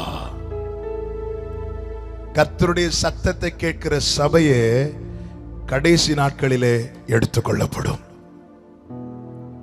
யார் அவருடைய மனவாட்டி தெரியுமா? அவருடைய சத்தத்துக்கு செவி கொடுக்கிறவர்கள். இன்னைக்கு சத்தம் கேட்க பிடிக்கல, இன்னைக்கு எனக்கு பிரசங்கம் கேட்கவே பிடிக்கல. சர்ச்சில் பிரசங்கம் பண்ணாலே எனக்கு தூக்கம் வருது. எப்பவும் இதே வசனம் தானே சொல்லிட்டு இன்னைக்கு சத்தம் கேட்கறதுக்கு, இன்னைக்கு வேற காரியம், இன்னைக்கு அரசியல் கேட்கறதுக்கு, மற்ற காரியங்கள் கேட்கறதுக்கு, இன்னாரை குறித்து பேசுறது, யாரையோ குறித்து பேச, எவ்வளவு கேட்கிறோம். என் நாடுகள் என் சத்தத்தை அறிந்திருக்கிறது. அந்நிய சத்தத்தை அறியாததுனால விலகி ஓடுது. நாளைக்கு எக்காலம் துணிக்க போகுது. யார் காதுல கேட்கும் தெரியுமா? முன்னே என்னோடு பேசியிருந்த போது நான் எப்படி கேட்டேனோ அதே போல. என்ன சத்தம்? இங்கே ஏறி வா. நீங்கள் அதன் பிறகு 6-7 அதிகாரங்களை படிச்சீங்கன்னா தெரியும். தேசத்தின் மேல உபத்திரவ கலசம் ஊற்றப்படுவதை பார்க்க முடியும். என்ன அதன் அர்த்தம்? சபை எப்பொழுது எடுத்துக்கொள்ளப்படுகிறதோ அதன் பிறகு தேசத்தில் கிருபை கிடையாது, உபத்திரவ காலம் ஆரம்பிக்கப்படும். வேதம் சொல்லுகிறது, தீங்கு வராததற்கு முன்னமே நீதிமான் எடுத்துக்கொள்ளப்படுகிறான். என கேட்கிற அன்பு சகோதரா சகோதரி, நீ எடுத்துக்கொள்ளப்பட போகிறாயா? கைவிடப்பட போகிறாயா? தேசத்திலே ஜனங்கள் தேவனுக்கு பிரியமில்லாத காரியங்களை துணிந்து நடப்பிப்பதை பார்த்து கர்த்தர் மனுஷனை உண்டாக்கினதை குறித்து மனஸ்தாபப்பட்டார். அப்பொழுதுதான் அவர் கண்களில் நோவாவுக்கு கிருபை கிடைத்தது. அந்த ஒருவன் நிமித்தம் தேசம் அழியாமல் காக்கப்படுகிறது. நோவா பூமியில, அதாவது பேழைக்குள்ள, அந்த பெட்டிக்குள்ள போறது வரைக்கும் தேசத்தில் மழை பெய்ய தேவன் அனுமதிக்கவில்லை. நீதிமான் நன்றாய் இருந்தால் பட்டணம் களி கூறும். நீதிமான் எடுத்துக்கொள்ளப்பட்டால் பட்டணத்துக்கு கிடைக்கிற கிருபை நஷ்டமாகும். சபை இருக்கிறது, தேசத்துக்கு ஆசீர்வாதம். தேவ பிள்ளைகள் இருக்கிறது, தேசத்துக்கு ஆசீர்வாதம். ஆண்டவர் சொல்லுகிறார், தெரிந்து கொள்ளப்பட்டவர்கள் நிமித்தம் இந்த நாட்கள் குறைக்கப்படும். தேசத்திலே அக்கிரமங்கள், ஆமென், தேசத்திலே பஞ்சம், கொள்ளை நோய், வெட்டுக்கிளி வரும்போது யார் நிமித்தம் தேசத்துக்கு சேமத்தை கொடுப்பேன் என்று சொல்லி இருக்கிறார் தெரியுமா? என் நாமம் தரிக்கப்பட்ட என் ஜனங்கள் தங்களை தாழ்த்தி தங்கள் பொல்லாத வழிகளை விட்டு திரும்பி என் முகத்தை நோக்கி வேண்டினால் அப்பொழுது நான் அவர்களை பார்த்து தேசத்துக்கு சேமத்தை கொடுப்பேன். ஹல்லேலூயா. இந்த சபை எடுத்துக்கொள்ளப்பட்டால் என்ன உண்டாகும் தெரியுமா? எப்பொழுது நோவா பேழைக்குள்ள என்றானோ அப்பொழுது மழை பெய்ய ஆரம்பித்தது. எல்லாம் ஜலப்பிரவாகம் எழும்ப ஆரம்பித்தது. அலறல் சத்தம் கேட்க ஆரம்பித்தது. அழிவு உண்டானது. இதுதான் நடக்க போகிறது. இங்கே ஏறி வா என்கிற சத்தம் கேட்கப்படும். அப்பொழுது கர்த்தருடைய சத்தத்தை கேட்டு வாழ்கிறவர்கள் எடுத்துக்கொள்ளப்படுவார்கள். சபை எடுத்துக்கொள்ளப்படும். அதன் பிறகு உபத்திரவ காலம் ஆரம்பிக்கும். என கேட்கிற அன்பு சகோதரா சகோதரி, நீ எடுத்துக்கொள்ளப்படுகிறவளாய் தான் காணப்பட வேண்டுமே என்று கைவிடப்படுகிறவளாய் காணப்படாதபடி எச்சரிக்கையாய் இருக்கவே இந்த நாளிலே கர்த்தர் உங்கள் காதுகள் கேட்க இந்த சத்தத்தை கேட்க பண்ணி கொண்டிருக்கிறார். அன்று சிலுவையிலே தொங்கின கிறிஸ்து மரித்த போது நண்பகல் நேரத்தில் என்ன உண்டானதாம்? பூமி எங்கும் அந்தகாரம் உண்டாயிட்டாம். அதே போலதான் அவருடைய மனவாட்டி ஆகிய சபை எடுத்துக்கொள்ளப்படும் போது பூமி எங்கும் அலறல் உண்டாகும். ஹல்லேலூயா. காரணம், அவர் எப்படி உலகத்துக்கு ஒளியா இருந்தாரோ அதே போலதான் சபையை மலை மேல் இருக்கிற பட்டணம் போல வைத்திருக்கிறார். நீங்கள் உலகத்துக்கு வெளிச்சமாய் இருக்கிறீர்கள். சபையே, உன்னுடைய உத்தரவாதத்தை புரிந்து கொள். நீ யார் என்பதை அறிந்து கொள். ஆமென். தேசத்துக்கு ஆசீர்வாதமாய் உன்னை வைத்திருக்கிறார், நம்மை வைத்திருக்கிறார். கர்த்தர் வரப்போகிறார் தம்முடையவர்களை சேர்த்துக் கொள்ள. பூரண வடிவுள்ள சியோனிலிருந்து கர்த்தர் வெளிப்பட போகிறார். ஆயத்தத்தோடு அவரை சந்திக்க எதிர்கொண்டு போவோம்.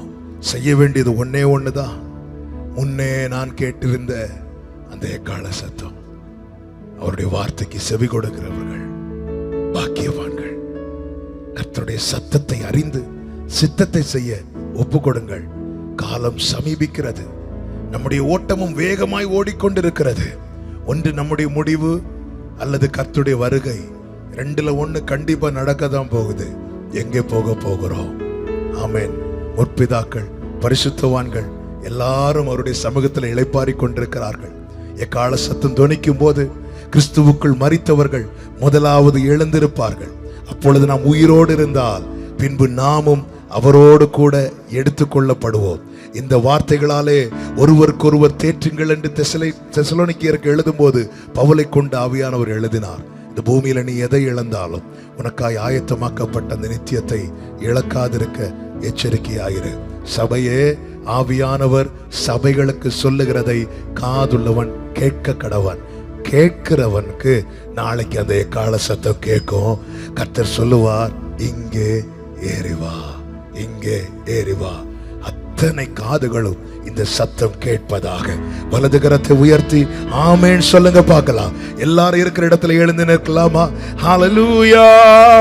பரிசுத்தர் கூட்டம் இயேசுவை போற்றி பாடி மகிழ்ந்தாடி அங்கே கூடிட.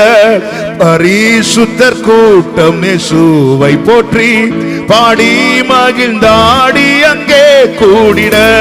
பரமானந்த கீதம் அங்கெழும்ப, பரமானந்த கீதம் அங்கெழும்ப. நீ அங்கிருப்பாயோ, நீ நல்ல கையை தட்டி பாடுவோமா விசுவாசத்தோடு? நான் அங்கிருப்பேனே, நான் அங்கிருப்பேனே. ஆட்டுக்குட்டியும் அரசாட்சி செய்ய அண்டீனோட வரும் அவரை சேர. அரசாட்சி செய்ய அண்டீனோட வரும் அவரை சேர. ஆமென். அன்பர் என்றெல்லார் கண்ணீரும் துடைக்க, எல்லார் கண்ணீரும் நல்ல கையை தட்டி. நீ அங்கிருப்பாயோ, அங்கிருப்பாயோ, நீ அங்கிருப்பாயோ. விசுவாசத்தோடு சொல்லு, நான் அங்கிருப்பேன், நான் அங்கிருப்பேனே, நான் அங்கிருப்பேனே, அங்கிருப்பேனே. ஆமென். பேதுரு பவுலும் யோவானும் அங்கே, பின்னும் முற்பிதாக்கள் அப்போஸ்தலரும். பேதுரு பவுலும் யோவானும் அங்கே, பின்னும் முற்பிதாக்கள் அப்போஸ்தலரும். இரத்த சாட்சிகளும் திரளாய் கூட, சாட்சிகளும் திரளாய் கூட. நீ தேசமே அங்கிருப்பாயோ, நீ அங்கிருப்பாயோ சொல்லு மனமே. நீ அங்கிருப்பாயோ, இருப்பேன். சோதனைகளை வென்றவர் எவரும், துன்பம் தொல்லைகளை சகித்தவரும். சோதனைகளை வென்றவர் எவரும், துன்பம் தொல்லைகளை சகித்தவரும்.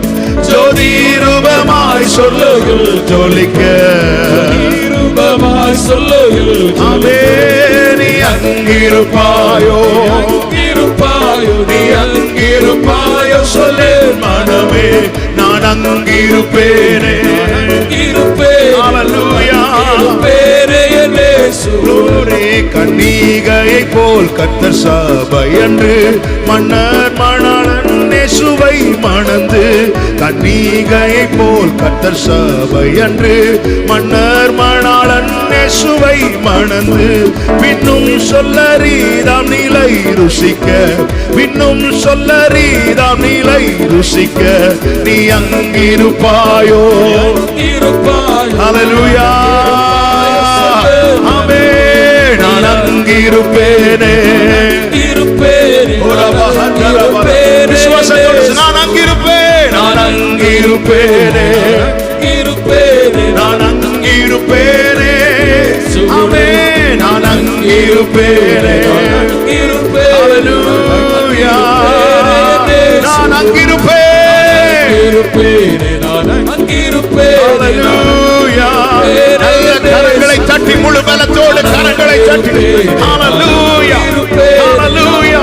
இருப்பேனே இயேசு. ஹalleluya, ஹalleluya, ஹalleluya, ஹalleluya. நான் அங்கிருப்பேன். இந்த நிச்சயத்தை தருகிறவர் தான் ஆண்டவராகிய இயேசு கிறிஸ்து. ஆண்டவராகிய இயேசு கிறிஸ்து சொன்னார், நானே வழியும் சத்தியமும் ஜீவனுமாய் இருக்கிறேன். என்னை அல்லாமல் ஒருவனும் பிதாவினிடத்தில் வரா. நான் போகிறேன், நான் போய் உங்களுக்காக ஒரு வாசஸ்தலத்தை ஆயத்தமாகி திரும்ப வருவேன், வந்து அழைத்து கொண்டு செல்வேன். நமக்கான வாசஸ்தலத்தை ஆயத்தமாக்கு மட்டும், பரலோகத்திலே ஆயத்தமாக்கு மட்டும் இங்கே வாழ வைப்பார். ஆயத்தமாக்கின பின்பு அங்கே அழைத்து செல்வார். இயேசுவை நம்புங்கள், நித்தியத்தை சுதந்தரிப்பீர்கள். இயேசுவை நம்புங்கள், உபத்திரவத்துக்கு தப்புவீர்கள். இயேசுவை நம்புங்கள், பரலோகத்துக்கு சொந்தமாவீர்கள். நித்திய ஜீவனுக்கென்று நியமிக்கப்பட்டவர்கள் யார் தெரியுமா? இயேசு கிறிஸ்துவை நம்புகிறவர். கர்த்தர் நல்லவர். கடைசியா 2 கைகளை வானத்துக்கு நேராய் உயர்த்து. அவர் வரும் நாளில் என்னை காரம் அசைத்து அன்பாய் கூப்பிட்டு சேர்த்து கொள்வார். அவர் என்னை காரம் அசைத்து அன்பாய் கூப்பிட்டு சேர்த்து கொள்வார். அவர் சமூகமதில் அங்கே அவருடனே ஆடி பாடியே மகிழ்ந்திடுவே. அவர் சமூகமதில் அங்கே அவருடனே ஆடி பாடியே மகிழ்ந்திடுவே.